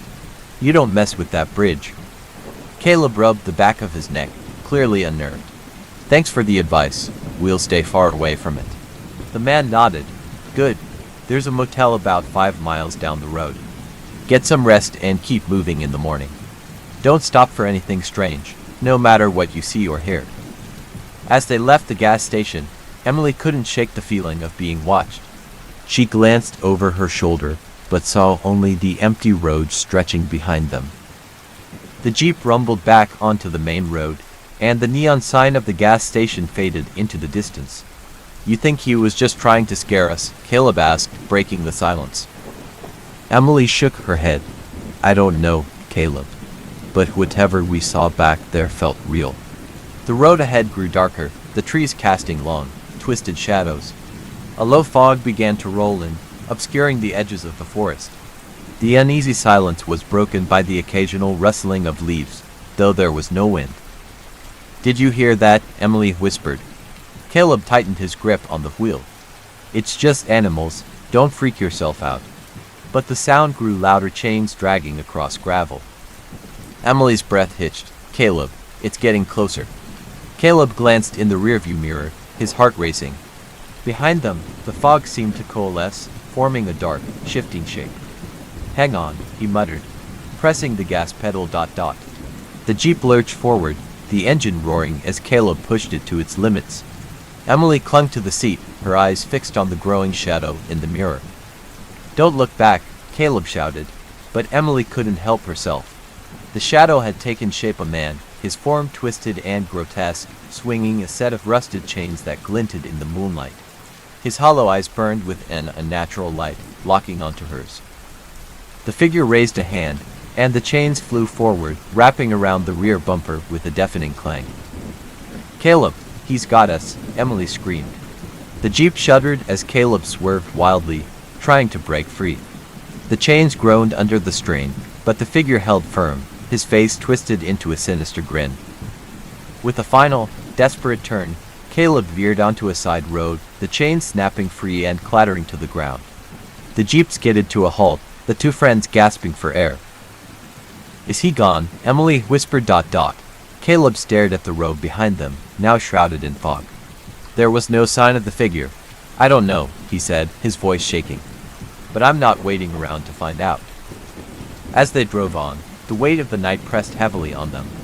The haunting wasn't over, it was only just beginning. The narrow side road was barely wide enough for the Jeep, its dirt surface riddled with potholes that jostled Caleb and Emily as they fled. The faint glow of the moon through the canopy above offered little reassurance. Emily clung to the door, her pulse still racing from the encounter. "Do you think we lost him?" she asked, her voice trembling. Caleb's jaw clenched as he scanned the road ahead. "I don't know, but I'm not slowing down to find out." The trees seemed to close in tighter with every mile, their gnarled branches reaching toward the vehicle like skeletal hands. Emily's flashlight flickered in her lap, casting sporadic shadows that danced unnervingly around the cabin. "Caleb, we need to stop soon," Emily said, her voice firm despite her fear. "We can't keep driving blind like this, it's too dangerous." Caleb hesitated, his hands gripping the wheel until his knuckles turned white. "Fine, but only if we find a spot that feels safe. I'm not stopping in the middle of nowhere." A few minutes later, the Jeep emerged from the oppressive forest into a small clearing. Ahead, they spotted what looked like an old, decrepit building. The paint had long since peeled away, and its windows were boarded up haphazardly. A rusted sign hung at an awkward angle, the faded words barely legible. "General store and gasoline." "Well, this is quaint," Caleb muttered. Emily shivered as she peered at the building. "I don't like it. It feels wrong." "We don't have much of a choice," Caleb replied, pulling into the gravel lot. "Let's just take a breather, check the map, and get out of here." The two stepped out of the Jeep cautiously. The night air was heavy, filled with an eerie silence that pressed down on them. Emily's flashlight cut through the darkness, illuminating the decayed facade of the store. "Stay close," Caleb said, his voice low. They approached the building, its entrance marked by a sagging porch. The wood creaked under their weight, each step echoing unnaturally loud in the stillness. Emily paused, her flashlight catching a rusted gas pump just off the porch. The pump's handle dangled loosely, swaying slightly in a non-existent breeze. "That's not creepy at all," she muttered. Caleb pushed open the door, the hinges letting out a prolonged groan. The inside was worse than they'd expected. Dust coated every surface, and the faint smell of mildew hung in the air. Broken shelves leaned precariously, their contents scattered across the floor. "This place has been abandoned for years," Caleb said, his voice hushed. Emily's eyes darted around the room. "Then why does it feel like someone's still here?" As if in response, a soft clinking sound echoed from the back of the store. "What was that?" Emily whispered, her grip tightening on the flashlight. Caleb froze, his eyes narrowing as he scanned the shadows. "Probably just an animal. Let's not freak out." They rounded a corner and found themselves in what must have once been a storage room. Broken crates and rotting supplies littered the floor. The clinking came again, louder this time. Emily's flashlight trembled as it illuminated the far corner of the room. A length of rusted chain lay coiled on the floor, moving as though an invisible hand were dragging it. Caleb ...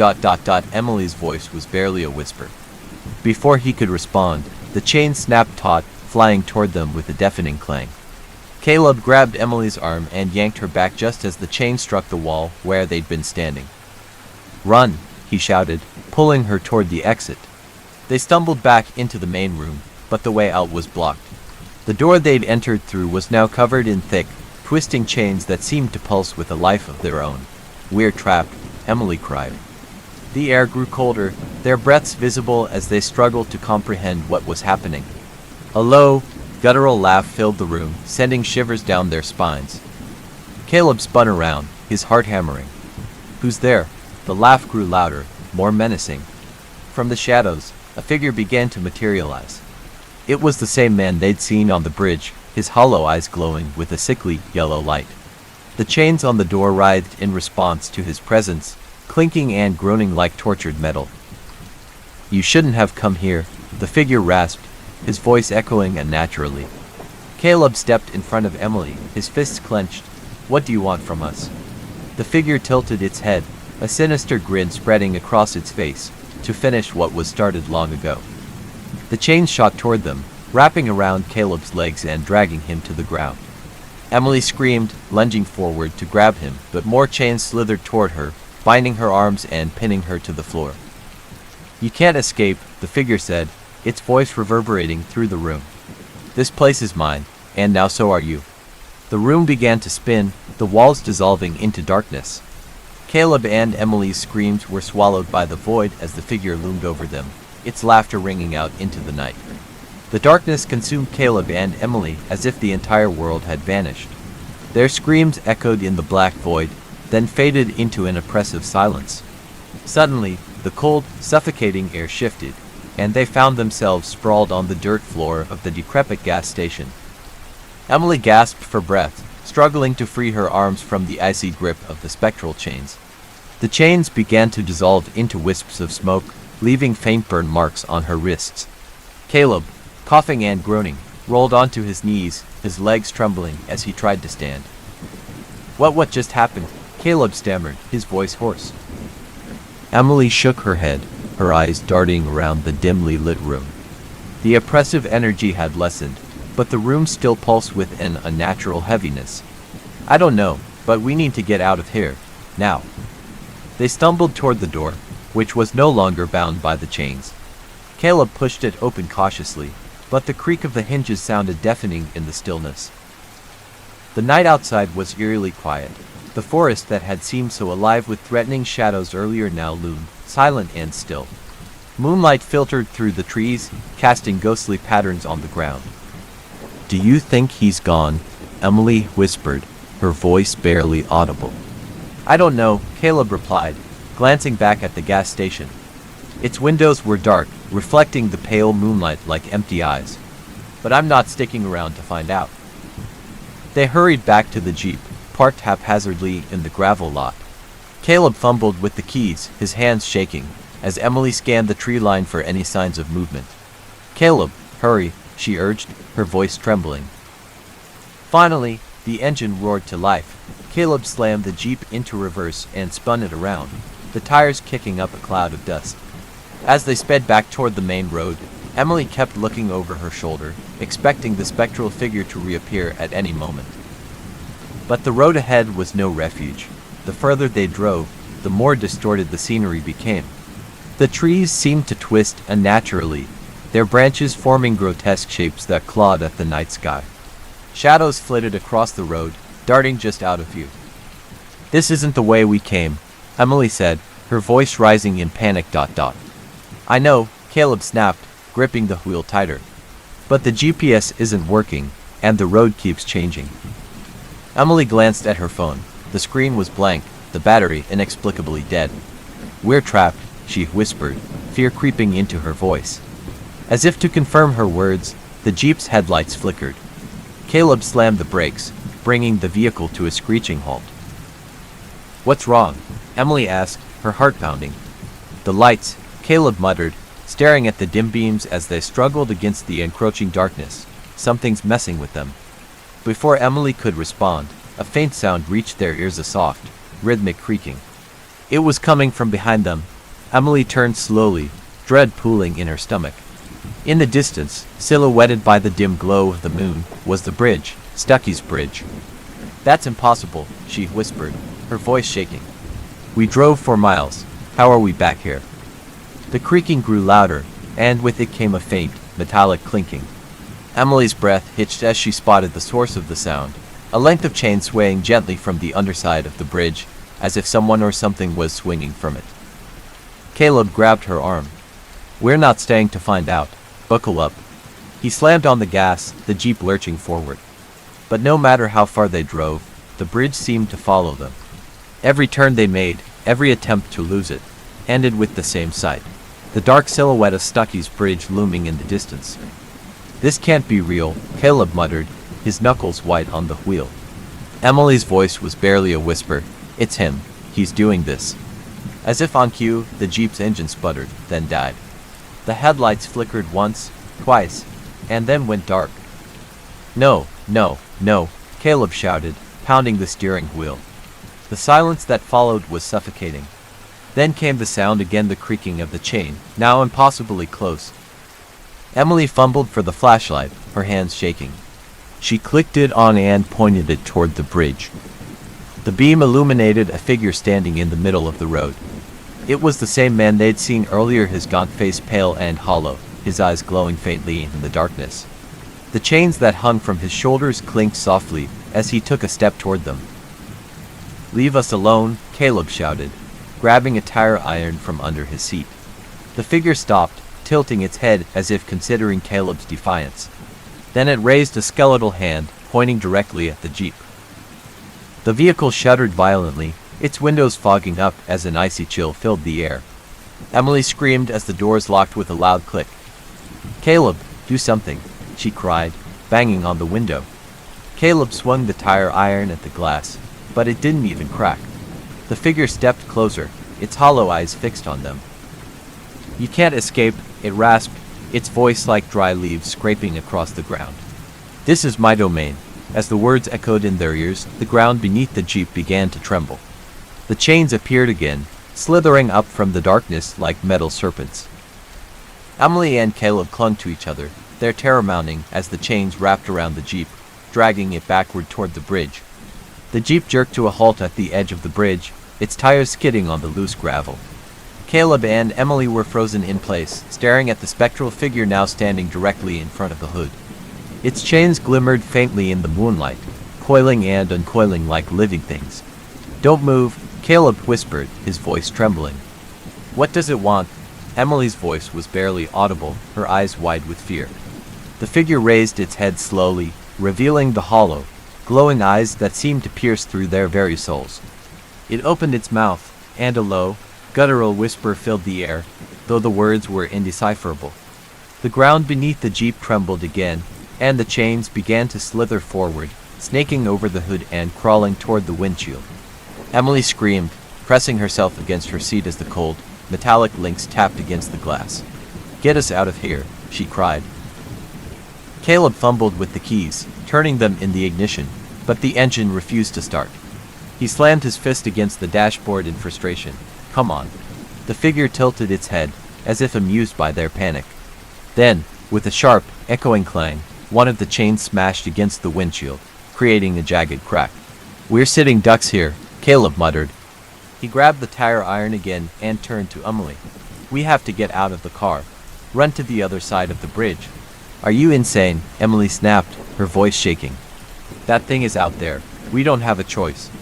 Caleb shouted, unlocking the doors. Before Emily could protest further, Caleb pushed his door open and stepped out, the tire iron clutched tightly in his hand. Emily hesitated, her heart pounding, then followed, clutching the flashlight like a lifeline. The figure didn't move as they stepped onto the bridge. Its glowing eyes followed them, unblinking, as the chains retracted, slithering back to its feet like obedient pets. Stay close, Caleb whispered, taking Emily's hand. They began to walk, their footsteps echoing hollowly on the wooden planks. The air grew colder with each step, and the oppressive silence pressed down on them like a weight. Halfway across the bridge, Emily stopped abruptly, her grip tightening on Caleb's hand. Do you hear that? She whispered. Caleb listened, his breath fogging in the frigid air. At first, there was nothing. Then, faintly, he heard it, a low, mournful wailing carried on the wind. It's coming from below, Emily said, her voice trembling. Caleb leaned over the edge of the bridge, shining the flashlight down into the darkness. The beam illuminated the slow, murky waters of the river below. For a moment, there was nothing. Then, the surface rippled, and a pale hand emerged, clawing at the air. Oh my God, Caleb whispered, stumbling back. Another hand appeared, then another, until the river was teeming with spectral forms. Their faces were twisted in agony, their mouths open in silent screams as they reached toward the bridge. Run, Caleb shouted, pulling Emily forward. They sprinted the rest of the way, the planks creaking ominously beneath their feet. The wailing grew louder, almost deafening, as the ghostly figures began to rise from the water, their translucent forms glowing faintly in the darkness. Just as they reached the end of the bridge, the chains struck again, whipping out like snakes and wrapping around Caleb's ankle. He fell hard, crying out in pain as the tire iron clattered to the ground. Caleb, Emily screamed, dropping to her knees to grab his arm. The chains tightened, dragging him back toward the center of the bridge. Emily held on with all her strength, tears streaming down her face as she fought against the unrelenting pull. You have to let me go, Caleb shouted, his voice filled with desperation. No, I'm not leaving you, Emily screamed back. The spectral figure began to move, gliding across the bridge toward them. Its chains clinked softly with each step, the sound chilling in its inevitability. Emily's gaze darted around wildly, searching for anything that could help. Her eyes landed on the tire iron, lying just out of reach. Hold on, she cried, releasing Caleb's arm and scrambling for the tool. As she grabbed it, the spectral figure raised a hand, and the chains tightened further. Caleb let out a strangled cry as the cold metal bit into his skin. Emily swung the tire iron with all her strength, striking the chain. To her shock, it shattered, the broken links dissolving into smoke. Get up, she yelled, pulling Caleb to his feet. They ran, not daring to look back, as the figure let out an ear-piercing shriek. The chains lashed out wildly, smashing into the bridge and sending splinters flying. When they finally reached the end of the bridge, they collapsed onto the ground, gasping for breath. The wailing ceased abruptly, and the oppressive energy lifted. They looked back, but the bridge was empty. The figure was gone, and the chains had vanished. What just happened? Emily asked, her voice barely a whisper. I don't know, Caleb replied, his hands trembling. But we're not staying to find out. He helped Emily to her feet, and they stumbled toward the jeep, which miraculously started on the first try. They drove away without looking back, the bridge fading into the distance behind them. But as they turned onto the main road, Emily glanced in the rearview mirror and froze. The spectral figure stood at the edge of the bridge, its glowing eyes watching them as they disappeared into the night. The jeep sped down the dark road, its headlights cutting through the thick fog that seemed to appear out of nowhere.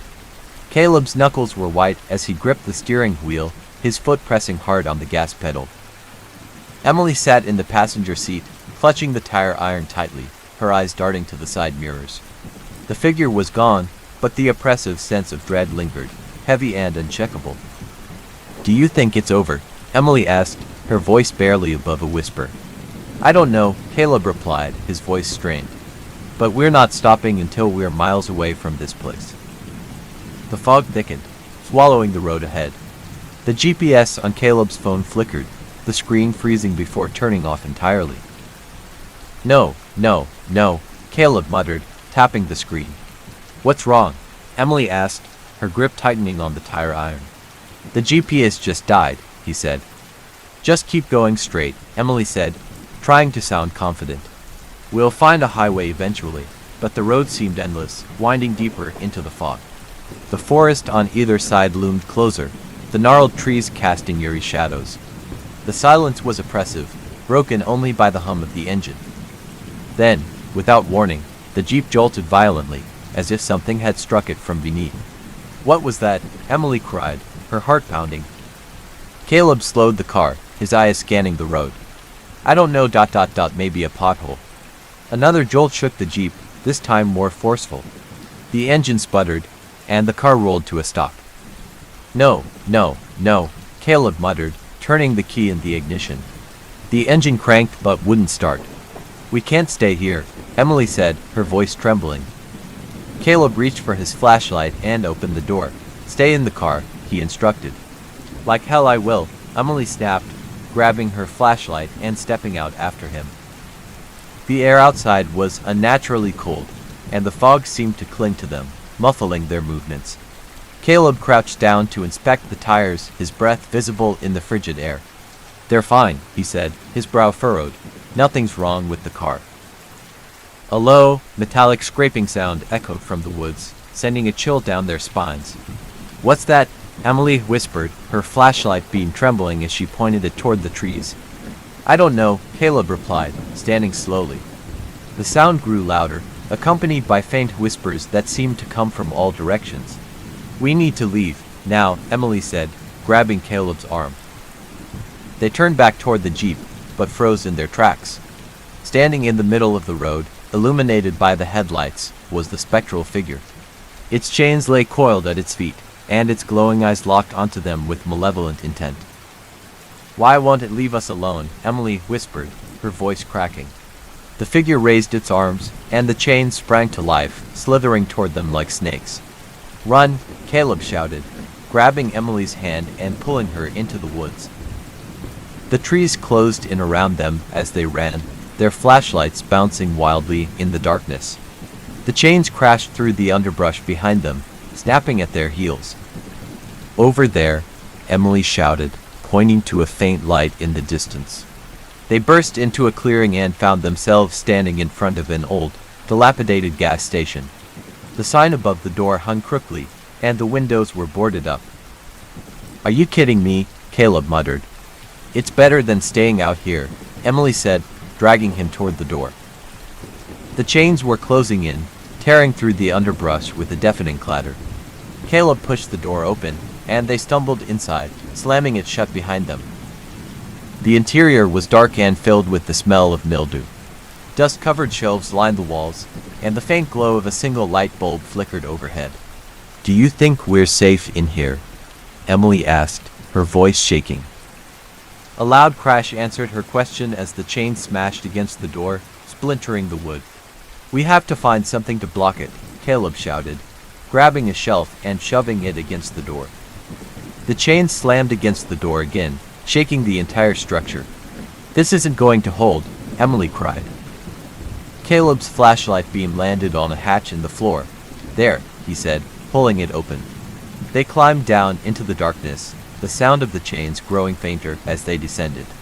The air was damp and cold, and the faint smell of gasoline lingered. The hatch closed above them with a heavy thud, and they found themselves in an old storage cellar. Caleb shone his flashlight around, revealing rusted tools and broken crates.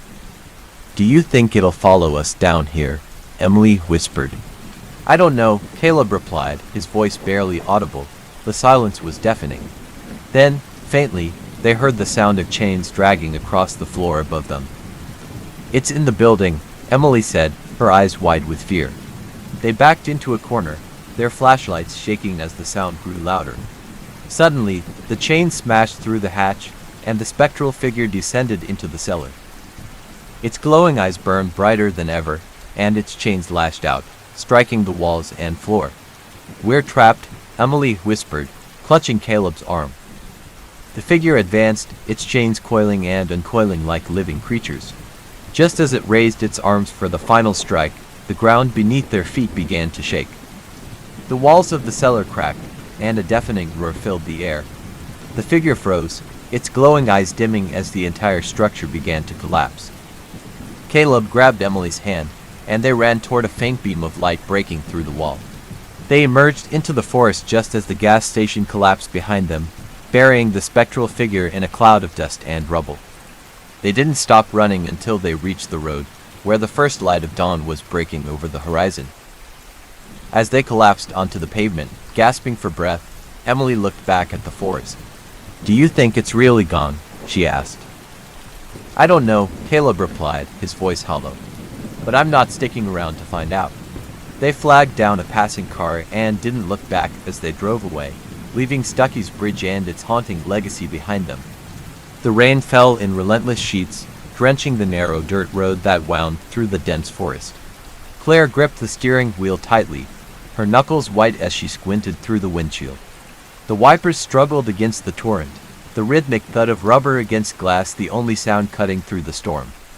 Beside her, Mark tapped nervously on his phone, futilely trying to find a signal. "Nothing," he muttered, tossing the phone onto the dashboard. "We should have reached the cabin by now." Claire exhaled sharply, her frustration mounting. "I told you we shouldn't have trusted that shortcut. Now we're stuck in the middle of nowhere." Mark leaned back in his seat, running a hand through his damp hair. "Look, let's just keep going. There's bound to be something up ahead. A house, a gas station, anything."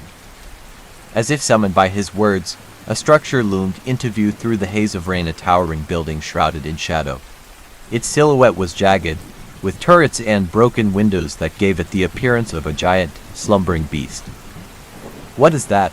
Claire whispered, her voice tinged with unease. Mark sat up, peering through the fogged glass.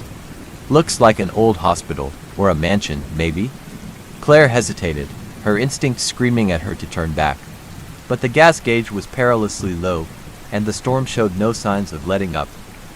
"Let's check it out," Mark said, already unbuckling his seatbelt. "Are you serious?" Claire snapped. "That place looks like it's been abandoned for decades." Mark shrugged. "It's either that or we sleep in the car. Besides, maybe there's a phone or something we can use to call for help."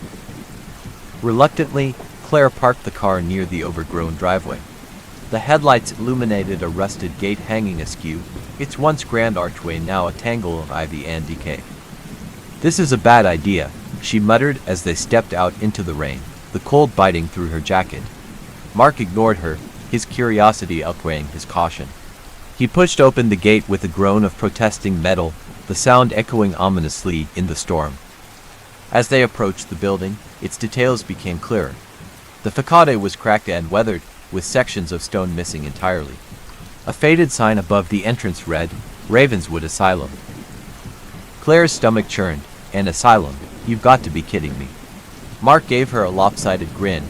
"Come on, it's just a building. Don't let the name freak you out." But Claire couldn't shake the sense of dread that clung to the air like the scent of mildew and rot. The heavy wooden doors creaked as Mark pushed them open, revealing a cavernous lobby. The air inside was colder than the storm outside, and the faint smell of mold was overpowering. Their footsteps echoed eerily on the cracked tiles as they stepped inside. Water dripped steadily from the ceiling, forming dark puddles that reflected the faint glow of their flashlights.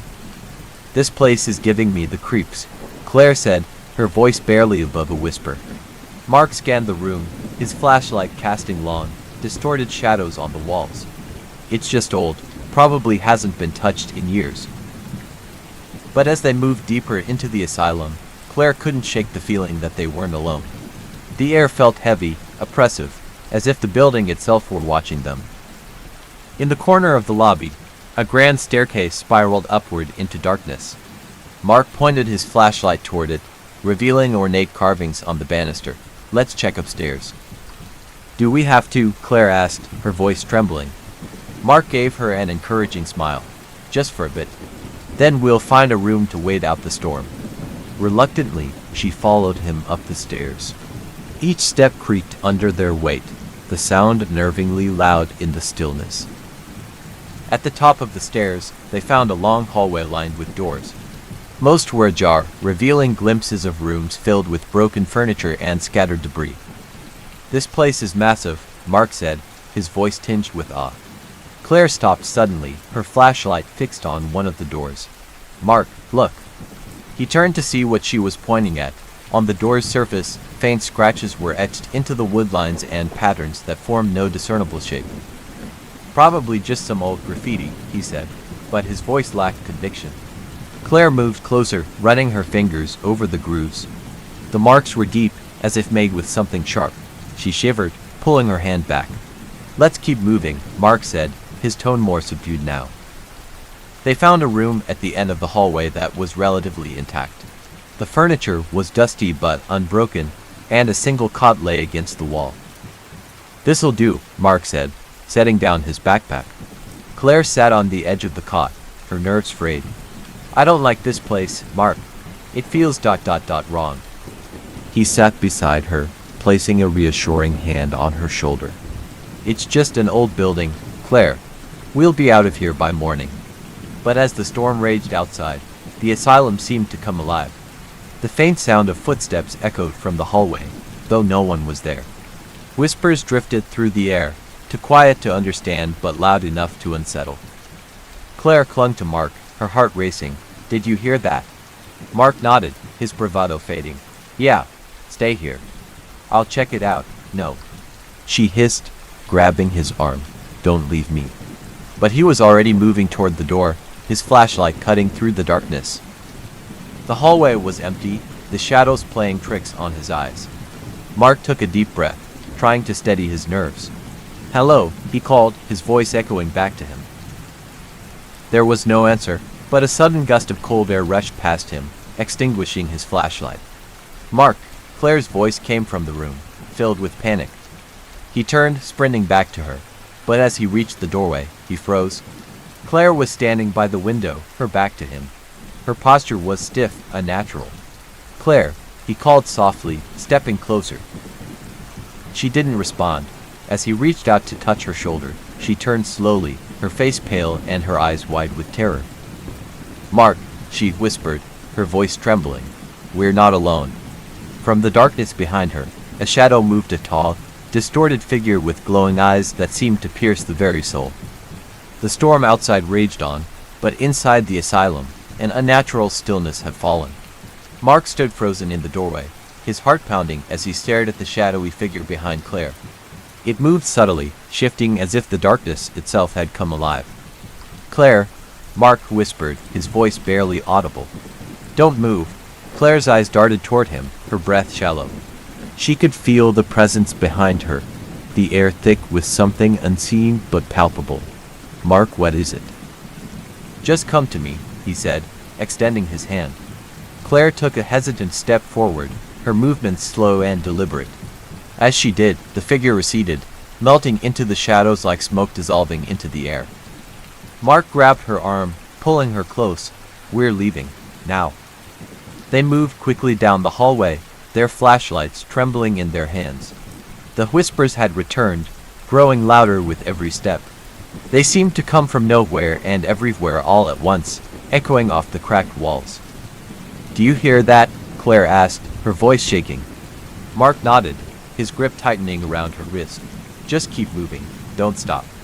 The staircase loomed ahead, but as they approached, a loud crash echoed from behind them.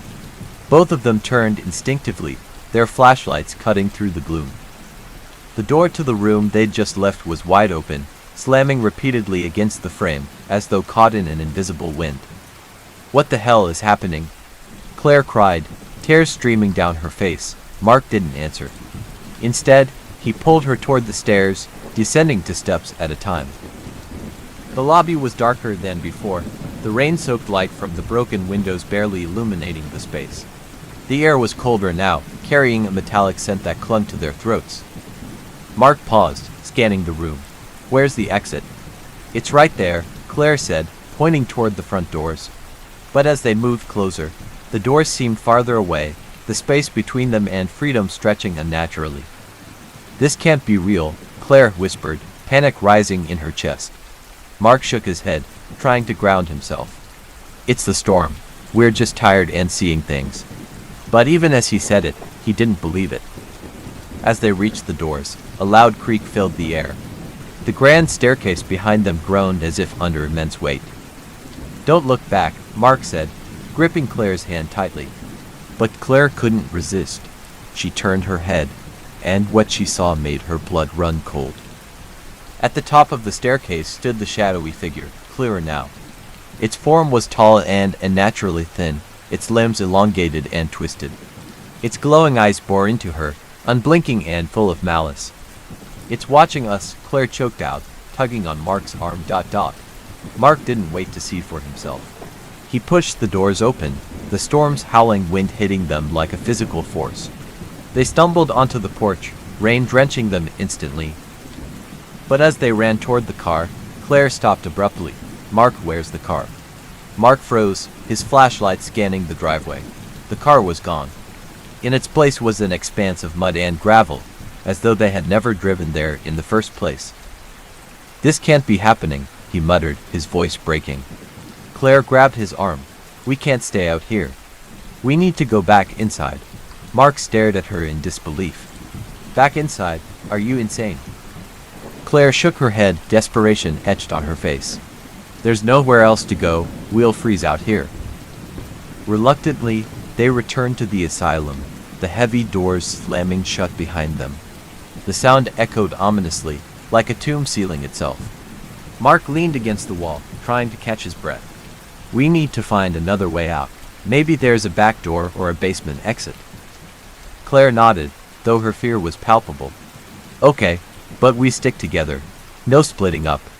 Mark agreed, and they ventured deeper into the building. The hallways seemed to twist and change, leading them in circles. Rooms they hadn't seen before appeared suddenly, filled with broken furniture, scattered files, and shattered glass. The whispers grew louder, forming faint words that neither of them could understand. "What is this place?" Claire asked, her voice trembling. Mark picked up a yellowed file from a nearby desk, flipping through its brittle pages. The words were faded, but one phrase stood out: "Experiment terminated. Patients unaccounted for." He showed it to Claire, who paled. "What kind of experiments?" Before Mark could answer, a loud bang echoed from down the hall. They both turned, their flashlights trembling in their hands. "Mark," Claire whispered, clutching his arm. "I don't think we're alone." "I know," he said, his voice grim. "Let's keep moving." They reached a heavy metal door at the end of the corridor. It was rusted and covered in scratches, but it was slightly ajar. "Do we go in?" Claire asked, her voice barely audible. Mark hesitated, but the sound of footsteps behind them spurred him into action. "We don't have a choice." He pushed the door open, revealing a narrow staircase leading down into darkness. The air was even colder here, and the metallic scent was stronger. "This has to lead somewhere," Mark said, though he sounded unsure. Claire swallowed hard. "I don't like this." "Neither do I," Mark admitted, "but we don't have a choice." They descended the stairs, the sound of their footsteps echoing in the confined space. The whispers followed them, growing louder and more distinct. At the bottom, they found themselves in a large, circular room. The walls were lined with old medical equipment, and the floor was covered in strange symbols drawn in what looked like dried blood. In the center of the room stood a single chair, its leather straps worn but intact. Claire's breath caught in her throat. "Mark, what is this place?" Before he could answer, the door at the top of the stairs slammed shut, plunging them into darkness.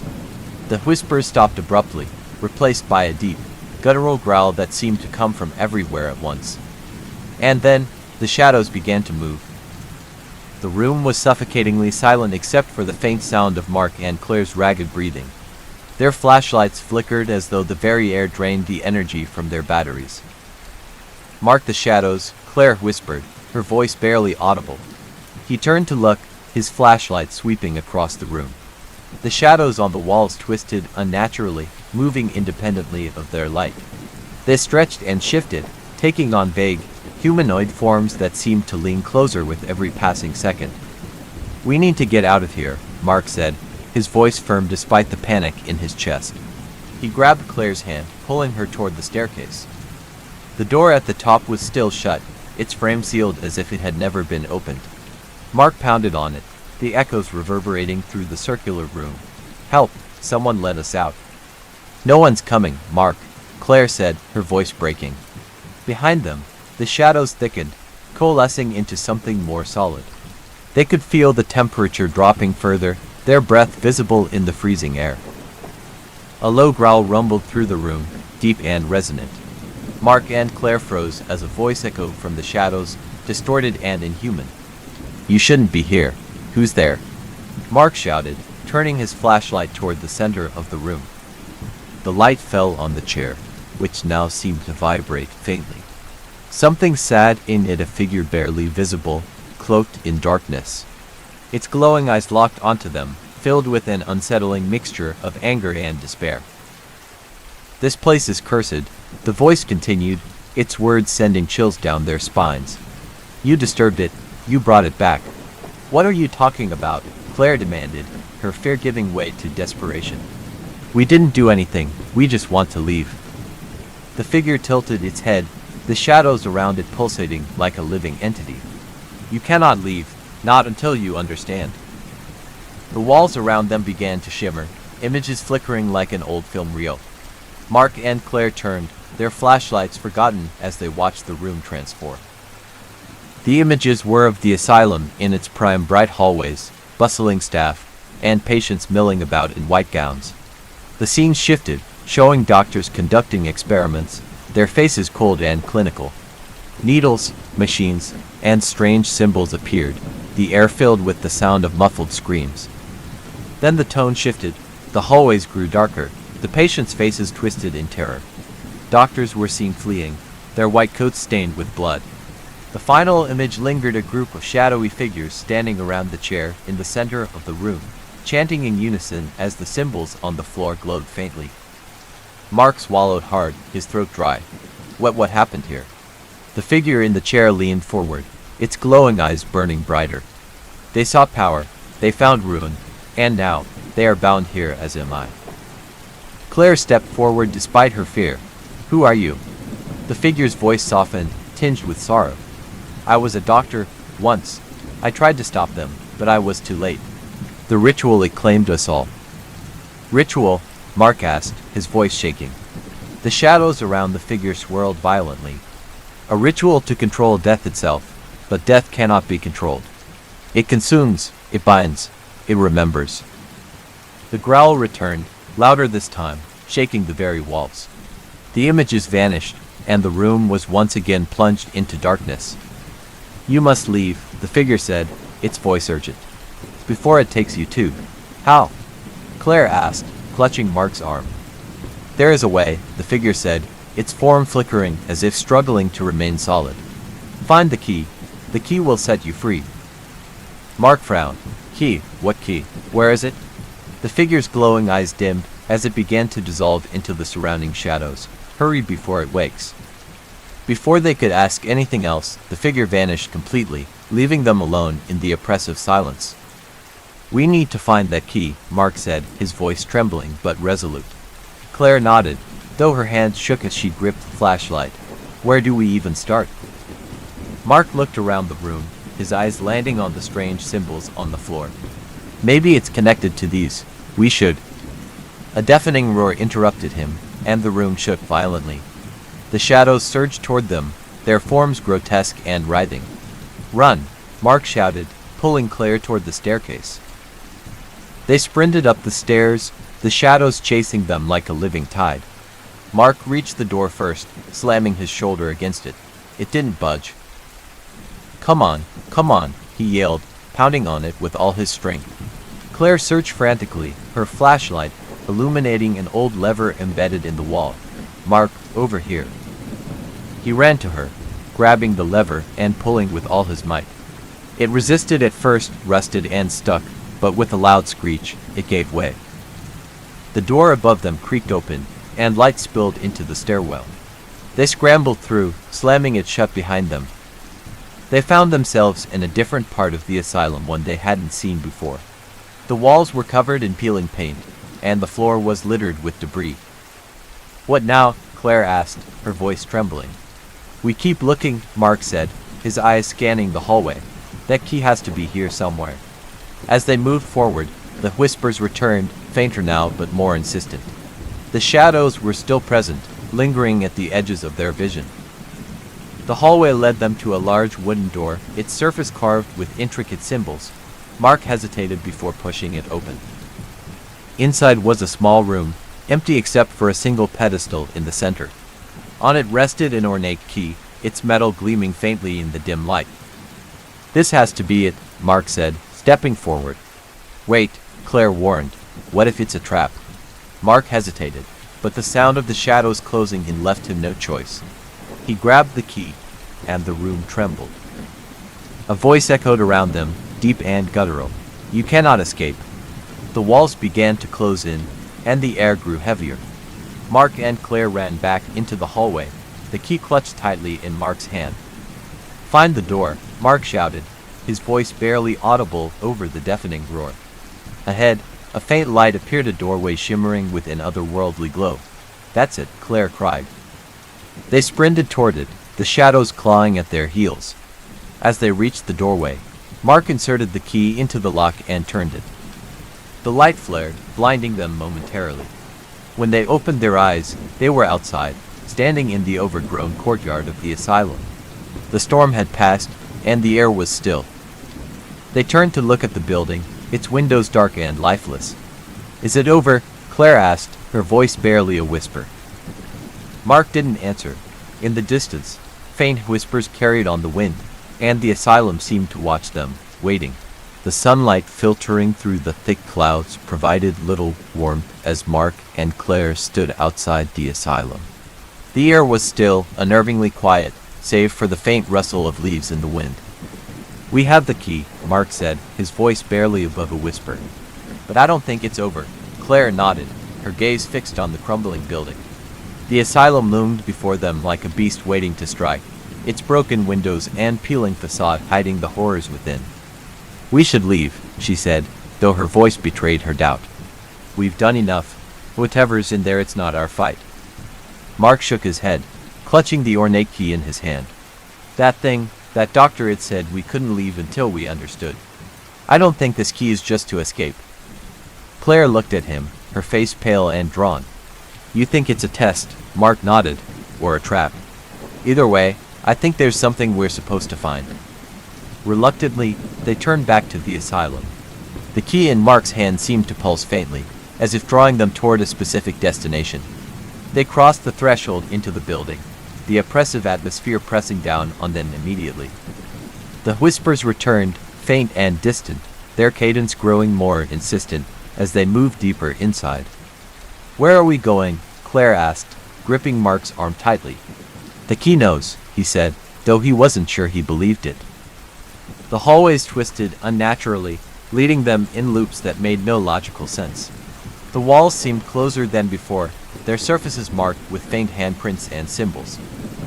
Finally, they arrived at a door unlike the others. It was heavy and ornate, its surface etched with symbols similar to those on the key. Mark hesitated, his hand trembling as he inserted the key into the lock. With a low groan, the door swung open, revealing a massive chamber bathed in a sickly green light. The room was unlike anything they had seen before. Strange machines lined the walls, their metal surfaces corroded and stained.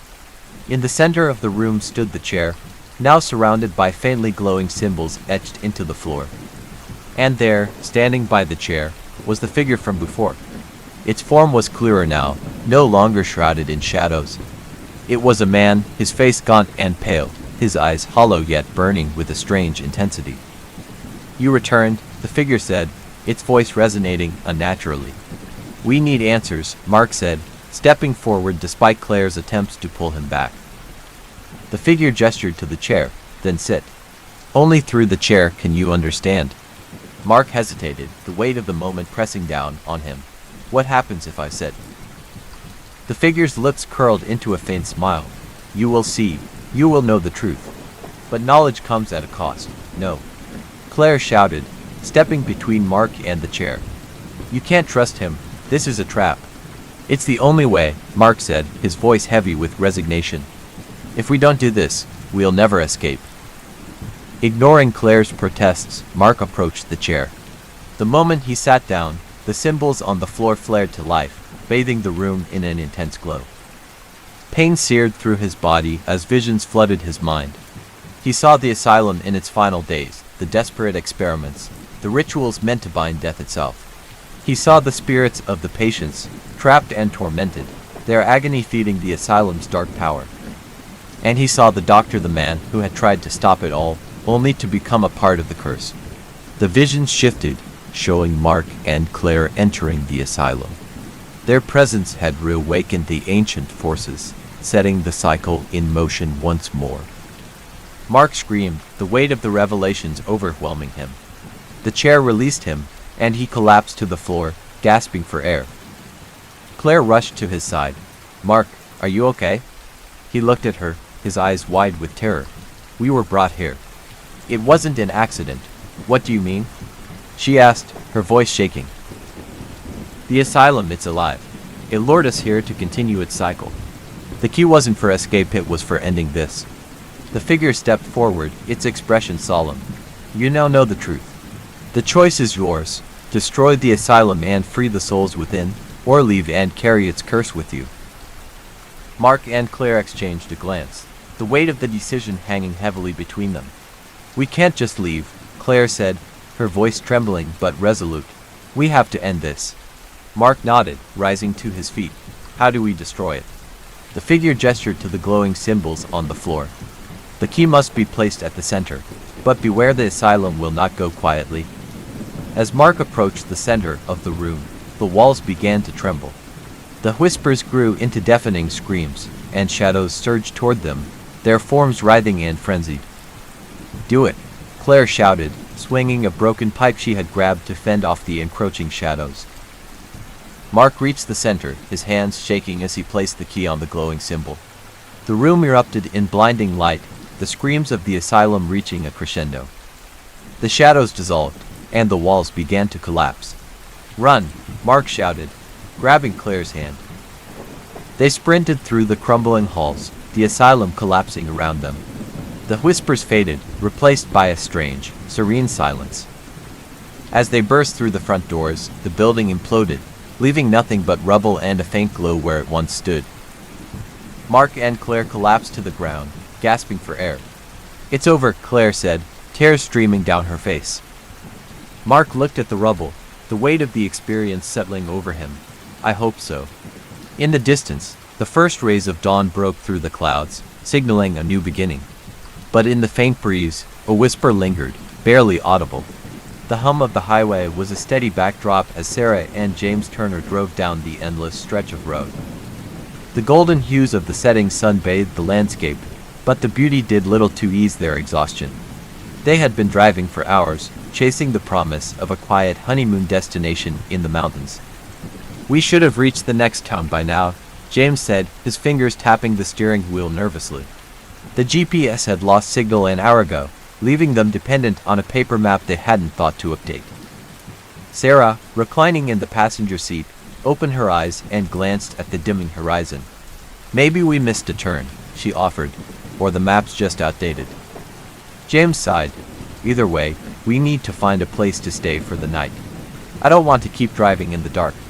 As if on cue, a flickering neon sign appeared in the distance, cutting through the encroaching shadows.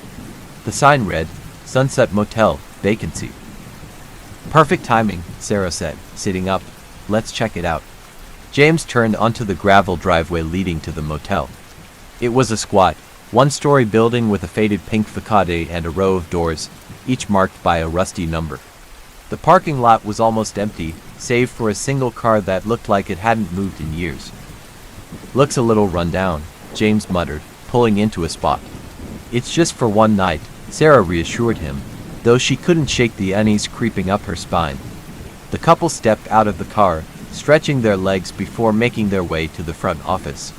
The air was heavy, tinged with the faint scent of mildew and something metallic. Inside, the reception area was dimly lit, with faded wallpaper and a desk cluttered with old receipts. A bell sat on the counter, and James tapped it twice. A moment later, a man emerged from the back room. He was tall and gaunt, with sunken eyes and a smile that didn't quite reach them. "Evening," he greeted, his voice raspy, looking for a room. "Yeah, just for the night," James replied. "Do you have anything available?" The man chuckled, a sound that made Sarah's skin crawl. "Plenty of rooms. Not much traffic out this way. You'll be in room 6. It's clean and quiet." He slid a tarnished key across the counter, his fingers lingering on it for a moment too long. "Thanks," James said, grabbing the key. "How much?" "First night's on the house," the man said, his grin widening. "Consider it a welcome gift." James hesitated but nodded. "Appreciate it." As they turned to leave, the man's voice stopped them. "Enjoy your stay," he said, his tone dripping with something Sarah couldn't quite place.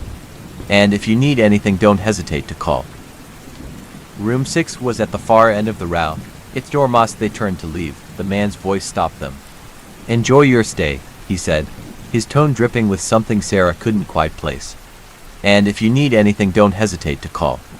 Irked by peeling paint and a faint smell of damp wood, James unlocked it and pushed it open, revealing a small, modestly furnished space. The bed was neatly made, and a single lamp cast a warm glow over the room. "It's not bad," Sarah said, setting her bag down by the bed. James nodded, though his gaze lingered on the dark corners of the room. "Yeah, it'll do for the night." As Sarah freshened up in the bathroom, James sat on the edge of the bed, scrolling through his phone in vain. "No signal," he sighed, tossing the phone onto the nightstand. "No service?" Sarah asked, emerging from the bathroom. "None," James replied. "We'll just have to head out early tomorrow and figure it out." Sarah climbed into bed beside him, pulling the covers up to her chin. "Let's just get some rest." James switched off the light, plunging the room into darkness. Outside, the wind picked up, whispering through the cracks in the window frame. Sometime in the middle of the night, Sarah woke with a start. The room was eerily quiet, the kind of silence that pressed against her ears. She glanced at James, who was sound asleep, then at the window. A faint shadow moved across the curtain. "James," she whispered, shaking him awake. "What is it?" he mumbled, groggy. "There's someone outside." James sat up, rubbing his eyes. He listened for a moment but heard nothing. "It's probably just the wind," he said, though his voice lacked conviction. Before Sarah could respond, a soft knock echoed through the room. It came from the door. They froze, their breaths caught in their throats. "Who would be knocking at this hour?" Sarah whispered. James swung his legs over the bed and stood cautiously. "Stay here." He approached the door, peering through the peephole. The hallway was empty. "There's no one there," he said, turning back to Sarah. As he spoke, the knock came again, louder this time. But it wasn't coming from the door. It was coming from the window. James's breath caught in his throat as the knocking persisted, each tap sharper and more deliberate. He turned to Sarah, who clutched the blanket tightly around her. Her wide eyes reflected his own rising fear. "Stay here," James said again, though his voice was less confident now. He moved toward the window slowly, his bare feet making no sound on the thin carpet. The curtain swayed slightly, though there was no breeze. With a trembling hand, James reached out and pulled the curtain aside. Nothing. The parking lot was empty, bathed in the dim glow of a flickering streetlight. He exhaled shakily, letting the curtain fall back into place. "There's no one out there," he said, turning to Sarah. But before she could respond, the knock came again, this time from the bathroom door. Sarah let out a stifled scream, and James spun around, his heart pounding. The bathroom door stood slightly ajar, a sliver of darkness visible beyond it. "That's not possible," James whispered. He hadn't heard anyone move, and there was no other entrance to the room. "What's going on?" Sarah's voice trembled as she slid off the bed, moving closer to James. "I don't know," he admitted, "but I'm going to find out." He grabbed the nearest object he could find, a heavy lamp from the nightstand, and approached the bathroom door. The air grew colder with each step, and the faint metallic scent from earlier returned, stronger now. James pushed the door open with the lamp, revealing the small, tiled bathroom. It was empty, the shower curtain drawn back and the sink dry. But something felt off, as though the room were holding its breath. "See, no one's here," James said, though his relief was short-lived. A low whisper echoed through the room, faint but unmistakable. It was coming from the vent above the mirror. Sarah grabbed his arm. "We need to leave, now." James nodded, his resolve crumbling. They gathered their belongings hastily, their movements frantic. As they stepped outside, the chill in the air was sharper, and the wind carried an eerie wail. The man at the front desk was nowhere to be seen, and the office lights were off. The motel's neon sign flickered violently, casting strange shadows across the parking lot. They reached their car, and James fumbled with the keys, his hands shaking. As the engine roared to life, Sarah glanced back at the motel.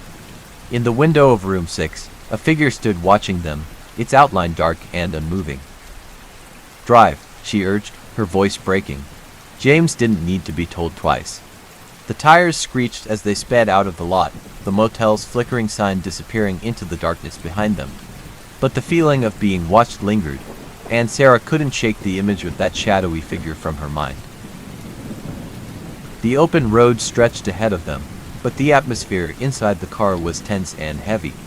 James gripped the steering wheel tightly, his knuckles white. Sarah sat beside him, staring out of the window, her mind replaying the events of the past hour. "We're not stopping again," James said firmly, breaking the silence. "We'll drive until we hit a real town." Sarah nodded but didn't respond. She couldn't shake the feeling that they hadn't truly escaped whatever had been at the motel.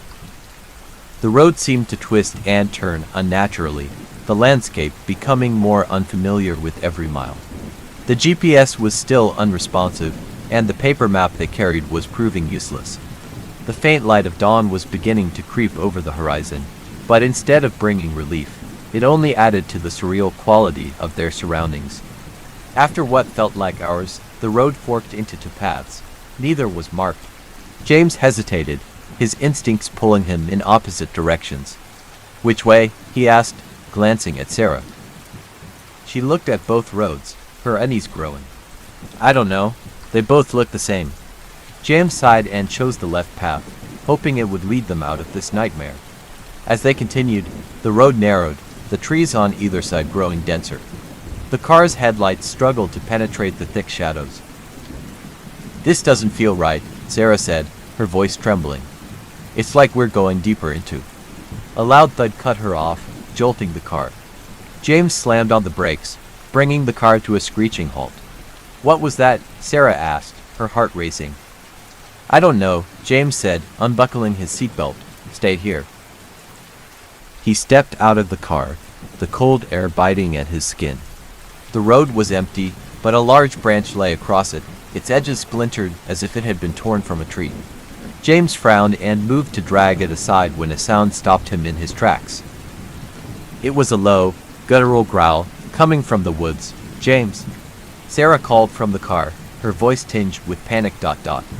"Get back in the car," he shouted, his eyes scanning the tree line.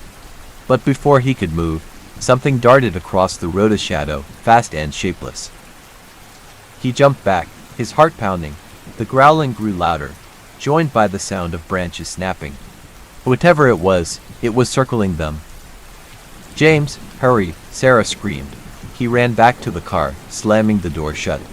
"Lock the doors," he ordered, starting the engine. The car roared to life, but the shadow moved again, this time directly in front of them. For a brief moment, the headlights illuminated a figure, tall and hunched, its eyes glowing a sickly yellow. James didn't wait. He hit the gas, swerving around the figure and speeding down the road. The creature let out a piercing screech, and Sarah covered her ears, tears streaming down her face. As they drove, the road began to change, the asphalt cracking and giving way to dirt. The trees loomed closer, their twisted branches clawing at the car. The screeching faded, but the sense of dread remained. Finally, they emerged into a clearing, the road widening once more. In the distance, a small town came into view, its lights flickering like beacons. "Thank God," Sarah whispered, her relief palpable. But James didn't share her optimism. Something about the town felt wrong, its layout eerily similar to the one they had left behind. "We'll stop for gas and directions," he said, though his gut told him they weren't out of danger yet. As they approached the town, a familiar neon sign came into view. "Sunset Motel, vacancy." "No," Sarah whispered, her voice breaking. "This can't be happening." James slammed on the brakes, the car skidding to a stop. The sign flickered ominously, and the air grew still. "Turn around." James's hands trembled as they rested on the steering wheel, his knuckles white against the worn leather. Sarah sat beside him, frozen in disbelief, her wide eyes locked on the glowing neon sign ahead. "This has to be a mistake," she whispered, her voice barely audible. "It's not possible," James muttered, shaking his head. "We've been driving for hours. This can't be the same place." But it was. The same faded pink building, the same cracked parking lot, and the same flickering letters spelling Sunset Motel, vacancy loomed before them. "Turn around," Sarah said urgently, her voice rising. "Just go. We can't stop here again." James nodded, throwing the car into reverse. The tires screeched against the asphalt as he spun the wheel, but as he turned back onto the road, the headlights illuminated something that made his stomach drop. The road they had come from was gone. In its place was an impenetrable wall of trees, their twisted branches weaving together like a barrier. The car's engine hummed softly, but the oppressive silence of the night seemed to swallow the sound. What is this?" Sarah stammered, gripping the edge of her seat. James swallowed hard, his throat dry. "I don't know, but we're not staying here." He shifted the car back into drive, determined to find another way out. The tires crunched over gravel as they pulled into a side lane that branched off the motel's lot. The narrow path was lined with thick trees, their gnarled limbs reaching out like claws. As they drove, the road twisted unnaturally, bending in sharp angles that defied logic.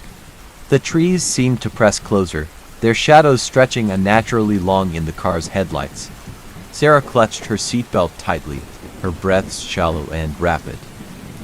"James, are we going in circles?" James didn't respond, his focus fixed on the road ahead.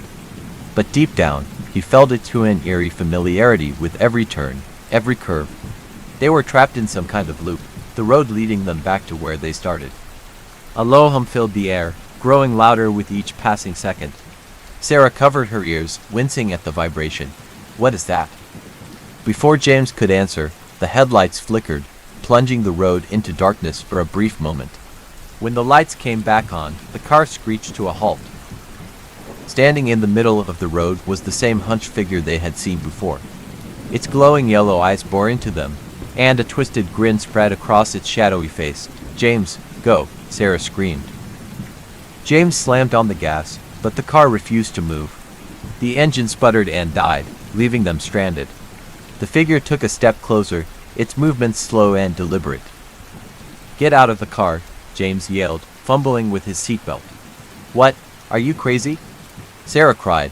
"It's coming closer. We can't stay here." Reluctantly, Sarah followed his lead, throwing the door open and stumbling onto the cold ground. The figure let out a guttural growl, its form shifting and elongating as it moved toward them. James grabbed Sarah's hand, pulling her toward the woods. "Run!" They darted into the trees, their footsteps muffled by the thick carpet of leaves. The branches tore at their clothes and skin as they pushed deeper into the forest, their breaths ragged and desperate. Behind them, the figure's growl echoed, growing louder with each passing second. "Keep going," James urged, his grip on Sarah's hand tightening. The forest seemed endless, the trees blending together in a maze of shadows. Just as Sarah felt her legs giving out, they stumbled into a clearing. In the center stood an old, crumbling building, a church, its steeple broken and leaning precariously to one side. Its stained glass windows were cracked and dark, but it offered the only semblance of shelter. "Inside," James said, dragging Sarah toward the entrance. The heavy wooden doors groaned as they pushed them open, revealing a dim interior filled with rows of broken pews and an altar covered in cobwebs. The air was thick with the scent of decay, but they had no time to hesitate. James slammed the doors shut and wedged a broken pew against them, his chest heaving. Sarah sank to the floor, her face pale and tear-streaked. "What was that thing?" she whispered, her voice shaking. "I don't know," James said, his own fear barely contained. "But we can't stay here. We need to find another way out." A faint whispering filled the air, coming from the shadows that clung to the corners of the room. It wasn't the growl of the figure outside, but something softer, more insidious. Sarah's eyes darted to the altar, where a faint glow began to pulse. "James, look." He followed her gaze, his stomach churning as the light grew brighter. Symbols carved into the stone altar began to glow, their intricate designs shifting and writhing like living things.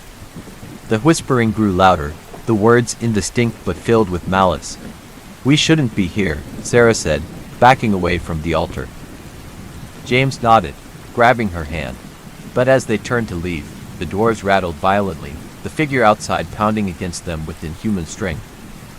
"Sarah, get behind me," James shouted, grabbing a broken piece of wood from the floor. The pounding grew more frenzied, the wood splintering under the force. As the doors began to give way, the glow from the altar flared, casting the room in an otherworldly light. And then, everything went silent. The silence that followed was deafening, heavy and oppressive. Sarah clung to James as they stood in the middle of the church, their breaths shallow and uneven. The pounding on the doors had stopped, but the sense of dread lingered, coiled around them like a suffocating fog. "What just happened?" Sarah whispered, her voice trembling. "I don't know," James replied, his grip on the broken wood in his hand tightening, "but we can't stay here." The glow from the altar dimmed, but the carvings continued to shift and writhe as though alive. Sarah's eyes darted toward it, and despite her terror, she felt an odd pull, a compulsion to understand. "James," she said, her voice steadier now. "Look at the symbols, they're changing." James followed her gaze, frowning as the carvings began to rearrange themselves. Images and shapes emerged, a road winding endlessly, shadowy figures lurking in the trees, and finally, a building unmistakably resembling the Sunset Motel. "It's showing us something," Sarah said, stepping closer. "Sarah, no," James grabbed her arm, pulling her back. "We don't know what this is. It's not safe." "We don't have a choice," she snapped, fear making her voice sharp. "We're trapped, James. Maybe this can help us." James hesitated, then nodded reluctantly. Together, they approached the altar, the faint hum of the symbols growing louder with each step. As they stood before it, the shifting images froze, forming a single, horrifying scene. The motel stood in the middle of the forest, its neon sign glowing brighter than ever. Shadowy figures surrounded it, their forms distorted and monstrous. And in the center of it all stood the hunched figure with glowing yellow eyes, its grin wider than seemed possible. A voice echoed through the church, low and guttural, as though coming from the walls themselves. "You shouldn't have come here." Sarah gasped, clutching James's arm. "Who's there?" The voice ignored her question, continuing in its haunting monotone. "This place is not what it seems. It never was. You've entered its domain ... and now it will not let you leave." "What do you mean?" James demanded, his voice shaking. "Who are you?" The symbols on the altar flared once more, and the voice grew louder. "This road has claimed many before you. Their stories, their lives all consumed by the curse that binds this place. The motel is a trap, a lure for the desperate and the lost." Sarah's mind raced, the pieces of the puzzle clicking into place, the figures, the shadows we've seen. "Are they the others, the ones who came before us?" The voice let out a low, chilling laugh. "They are what remains of them, and soon, you will join them." "No," James said firmly, stepping forward. "We're getting out of here. Tell us how to break this curse." The light from the altar flickered, and the carvings rearranged one last time.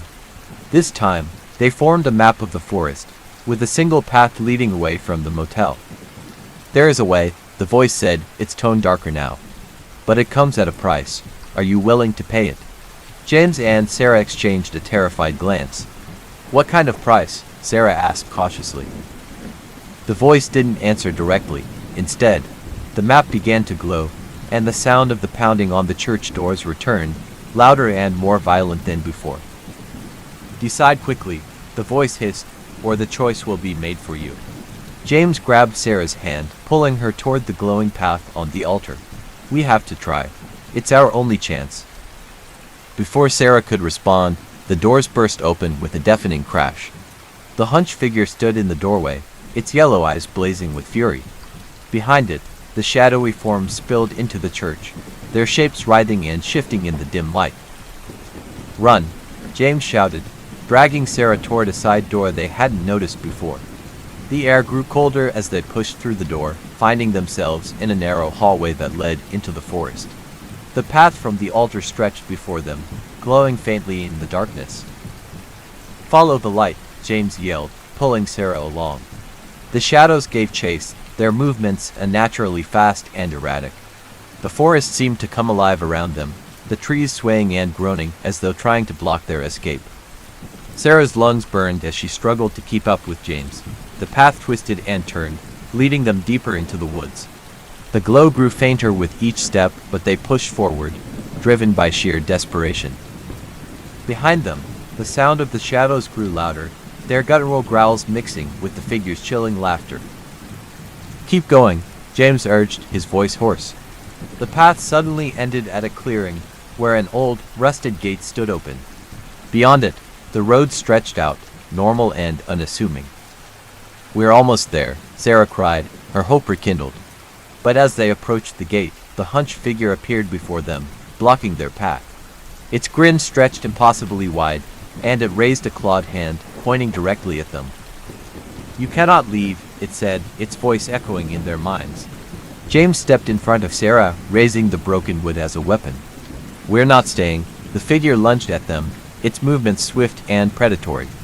James swung the wood, but it passed through the creature as though it were made of smoke. Sarah screamed, grabbing James's arm. The gate, run through it. With no other option, they sprinted toward the gate, the figure and shadows closing in around them. Just as the creature's claws grazed James's shoulder, they leapt through the gate, landing on the asphalt of the road beyond. The shadows stopped abruptly, their forms dissolving into the air. The hunched figure let out a furious screech, its glowing eyes fading as it retreated into the darkness. James and Sarah lay on the road, gasping for breath. The forest behind them was still and silent. The gate now rested shut. "We made it," Sarah whispered, tears streaming down her face. "We're out," but James wasn't so sure. As he looked up at the sky, he noticed something unsettling. The stars were different, their positions unfamiliar. "Sarah," he said quietly, his voice filled with unease, "I think we're still not home." The road stretched endlessly before them, shrouded in an unnatural darkness that the car's headlights barely penetrated. Sarah and James sat in silence, the weight of their ordeal hanging heavily in the air. Despite escaping the forest and the creatures within, neither of them felt safe. "Do you recognize any of this?" Sarah asked, her voice barely above a whisper. James shook his head, his knuckles white as he gripped the steering wheel. "No. It's like the road is wrong." The asphalt shimmered faintly, as though it wasn't entirely solid. The lines marking the road twisted and curled like living things, leading their eyes into the surrounding void. Sarah glanced at the clock on the dashboard.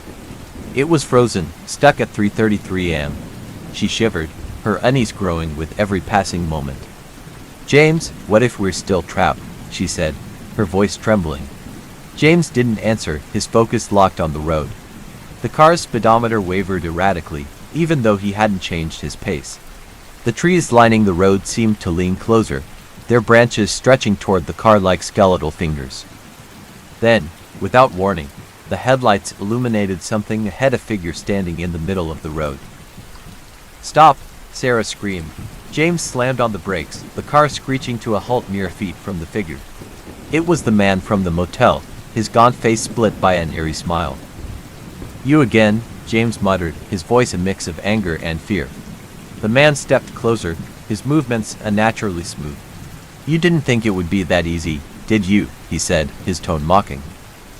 "What do you want from us?" Sarah demanded, her hands trembling in her lap. The man's grin widened. "You've wandered far from where you belong. But the road has a way of keeping its travelers." James clenched his fists. "We're not staying here." "Tell us how to leave," the man chuckled. the sound cold and hollow. "There is no leaving, not truly. But if you insist, I can show you the way for a price." "What price?" Sarah asked cautiously. The man's eyes glinted with a sickly yellow light. "A choice must be made. One of you can leave, but the other must remain." "No," James said immediately. "That's not happening." The man shrugged, stepping aside and gesturing toward the road ahead. "Then continue if you think you can find another way. But the road is hungry, and it always takes what it's owed." He dissolved into the shadows, leaving behind only his chilling laughter. They drove in silence, the tension between them palpable. Sarah's mind raced, replaying the man's words. A choice. Was it really the only way out? "James," she said hesitantly. "What if he's right? What if we have to choose?" "We're not playing his game," James replied firmly. "We'll find another way." But as they continued, the road seemed to shift beneath them. The car's engine sputtered, the headlights flickering. The world around them grew darker, the trees disappearing into the void. Suddenly, the car jerked violently, skidding to a stop. James and Sarah were thrown forward, their seatbelts straining against the force. "What now?" James muttered, stepping out of the car. The road behind them was gone, replaced by an impenetrable wall of darkness. Ahead, the asphalt crumbled, revealing a jagged cliff that plunged into nothingness. Sarah got out, her legs shaking. "It's a dead end," she said, panic rising in her chest. James approached the edge, peering into the void. "No, it's something else." From the darkness below, faint whispers began to rise. They grew louder, forming an incoherent chorus of voices. Sarah covered her ears, but the sound seemed to seep into her mind. "Do you hear that?" she asked, her voice trembling. James nodded, his face pale. "They're calling to us." The whispers grew clearer, and Sarah recognized one of the voices. It was her own. "James," she said, tears streaming down her face. "It's me, from the motel." He looked at her, confusion and fear etched into his expression.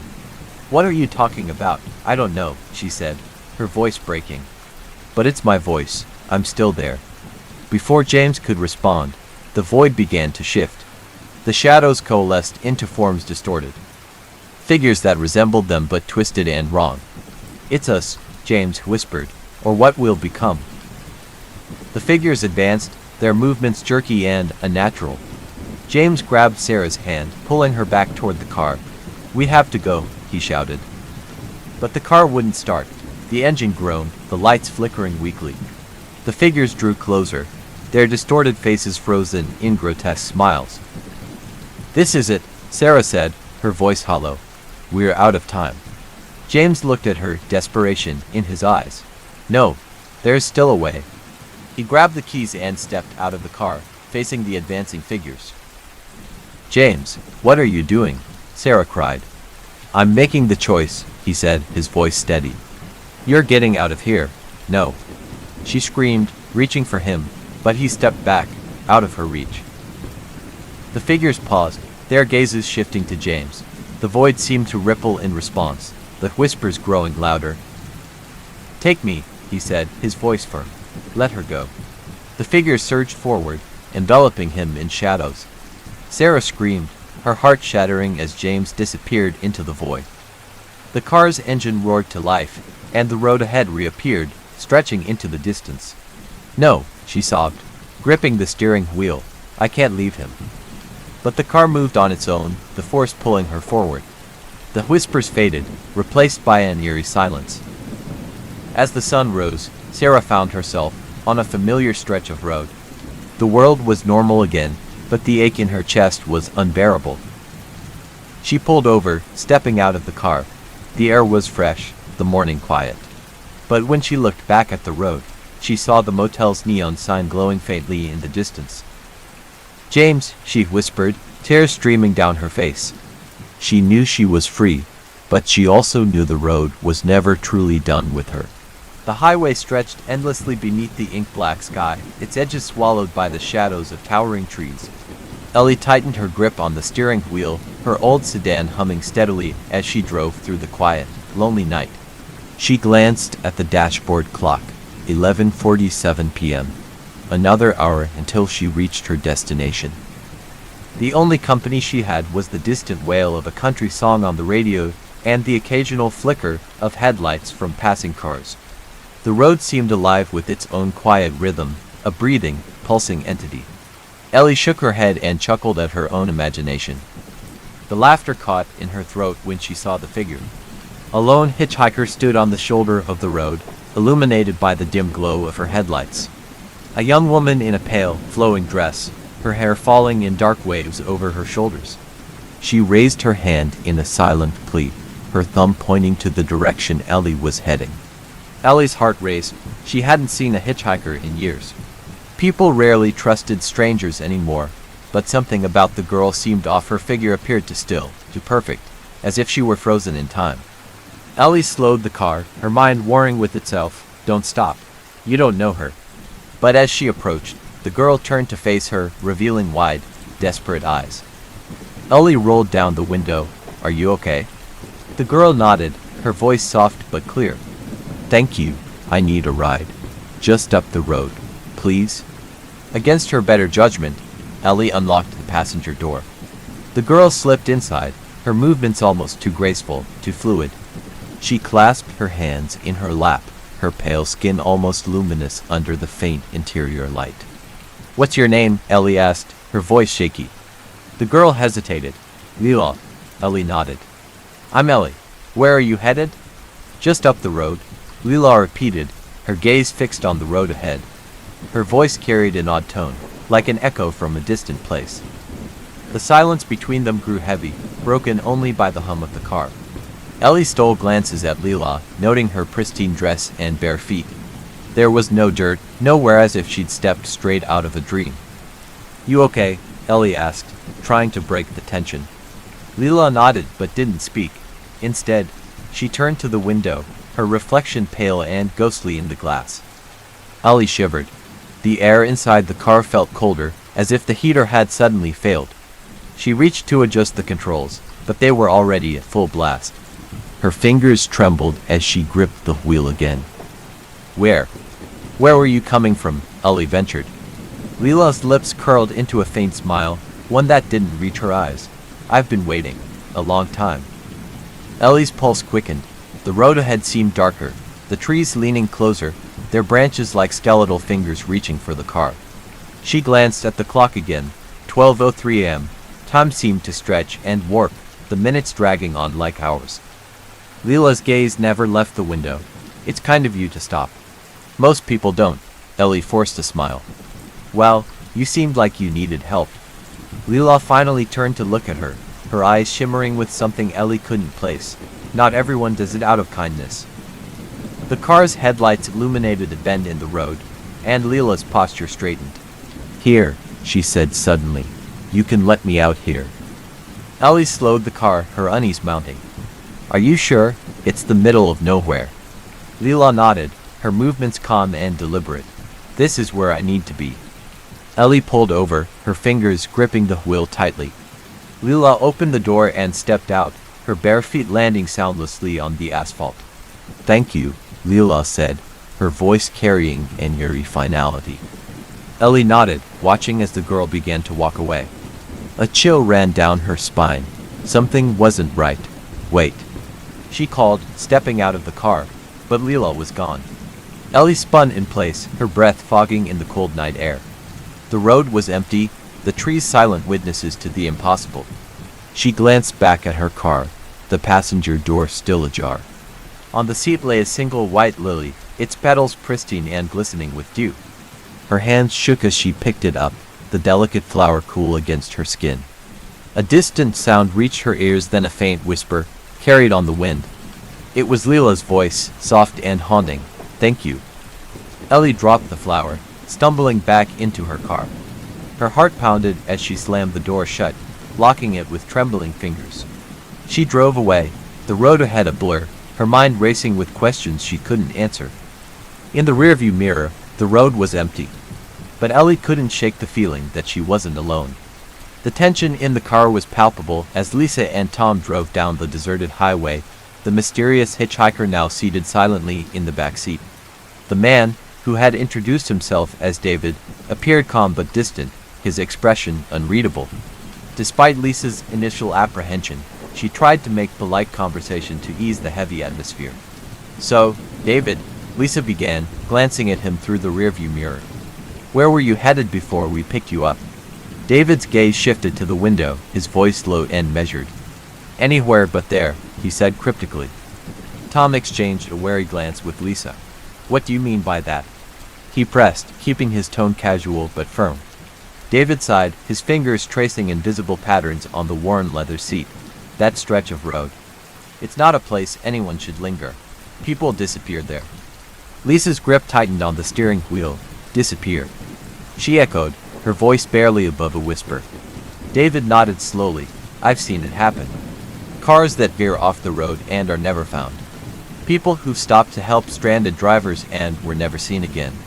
Tom scoffed, though unease flickered in his eyes. "Sounds like urban legend stuff to me."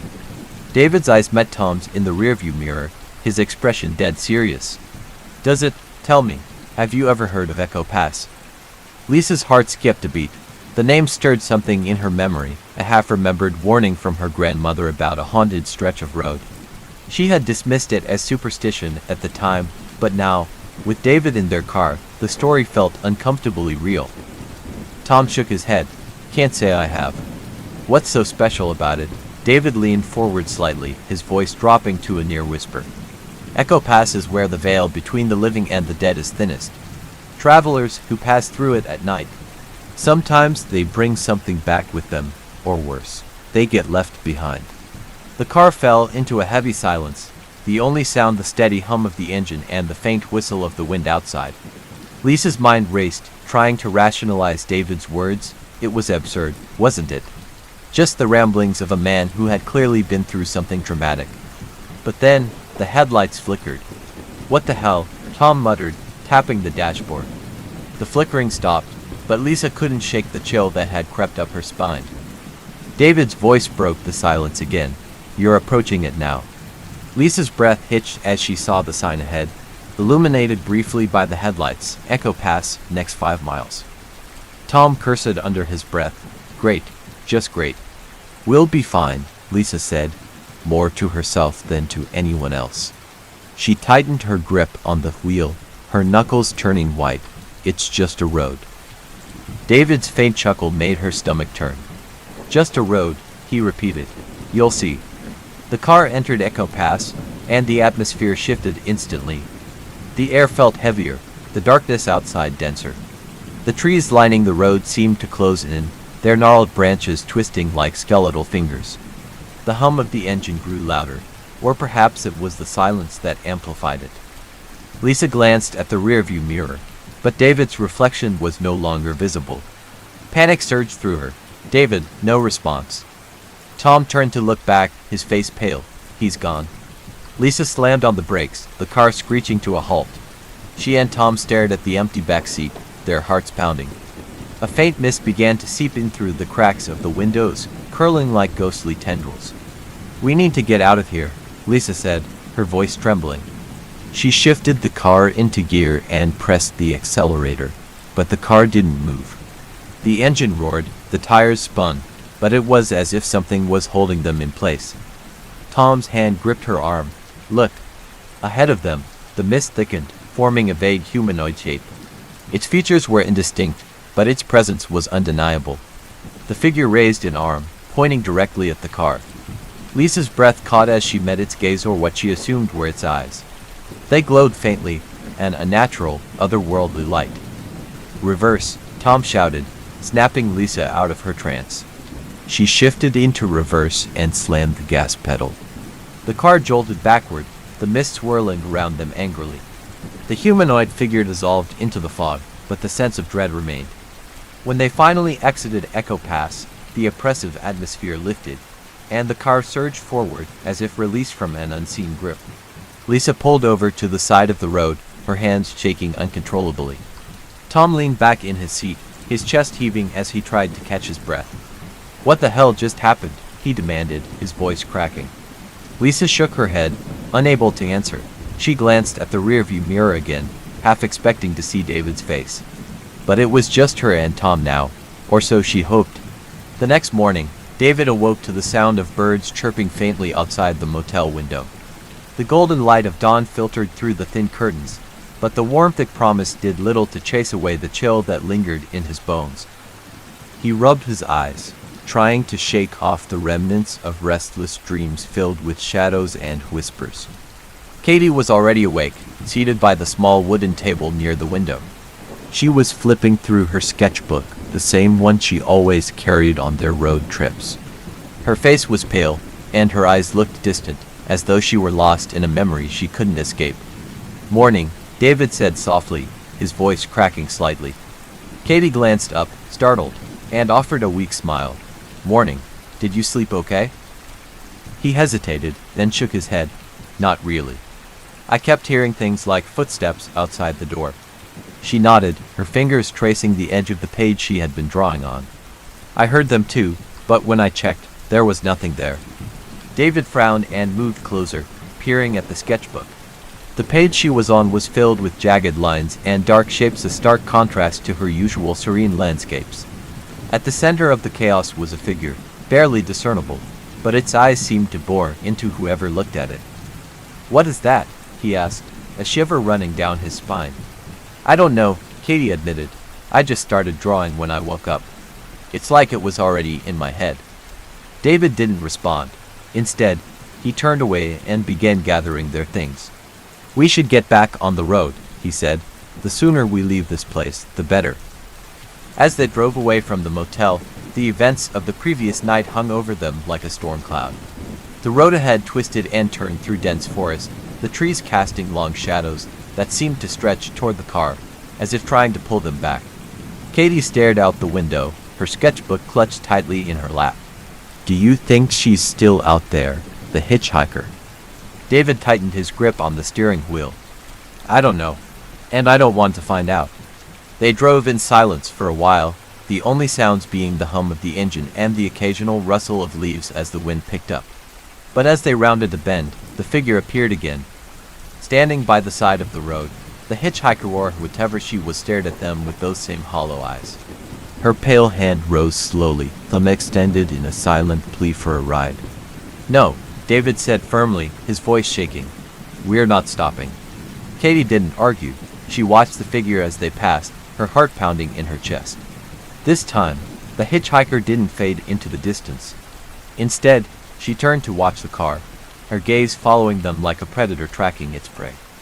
They reached a small diner a few miles down the road, desperate for a break from the oppressive tension.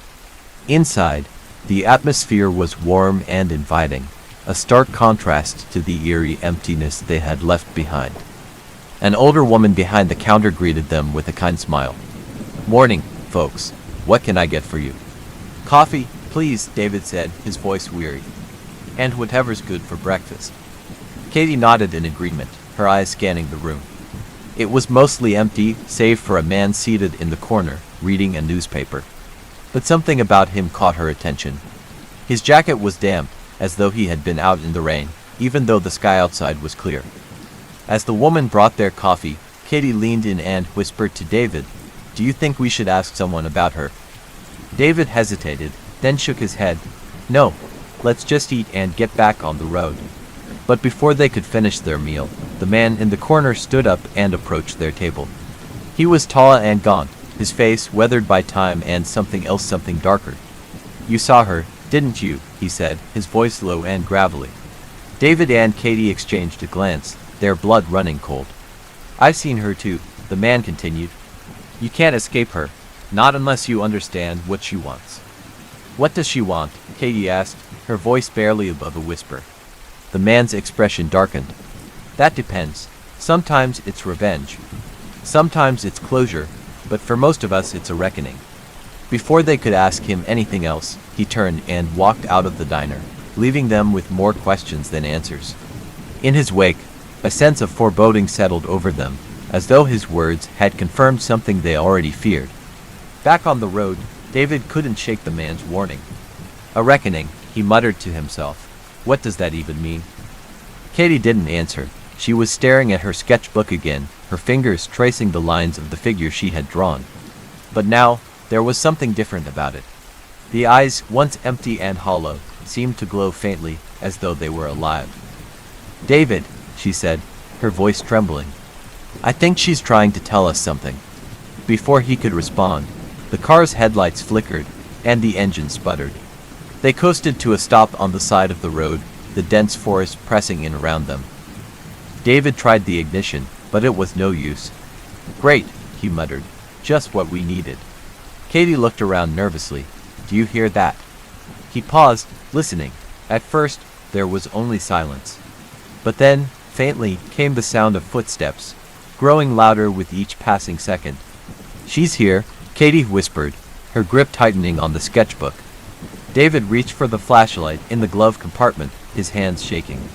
"Stay in the car," he said, though he wasn't sure he believed it was safer inside. As he stepped out into the darkness, the footsteps stopped. The air was thick, and the faint scent of rain lingered, though the ground was dry. He scanned the area with the flashlight, the beam cutting through the shadows. "Who's there?" he called, his voice echoing. There was no response, but as he turned back toward the car, he saw her. The hitchhiker stood by the passenger side, her hollow eyes locked onto Katie. This time, she wasn't alone. Figures emerged from the woods, their shapes indistinct but their intent clear. David's heart raced as he realized the truth. They weren't just running from the hitchhiker, they were being hunted. The highway stretched endlessly before Nathan, now dimly lit by the eerie glow of the moon. He gripped the steering wheel tightly, his knuckles white, as every shadow cast by the passing trees seemed alive. Beside him, the passenger seat was conspicuously empty once more. The silence in the car was deafening, broken only by the faint hum of the tires on the asphalt. The air seemed heavier now, charged with an unseen force that made it difficult to breathe. Nathan's thoughts raced. Who was she? What did she mean when she said, "You're closer than you think"? His eyes flicked to the rearview mirror. The road behind him was empty, but he couldn't shake the feeling that he was being followed. Every instinct screamed at him to keep driving, but his curiosity was an anchor, pulling him toward answers he wasn't sure he wanted. It wasn't long before the highway narrowed into a winding road flanked by dense woods.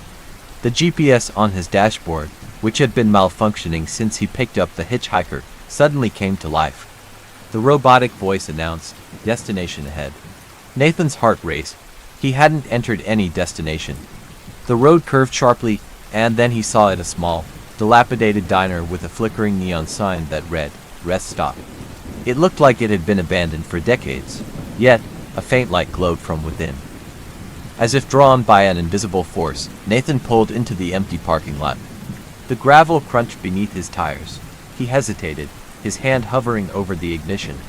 He could drive away, leave this unsettling night behind, but something compelled him to stay. He stepped out of the car. The cold night air bit at his skin, and the faint scent of burning wood lingered.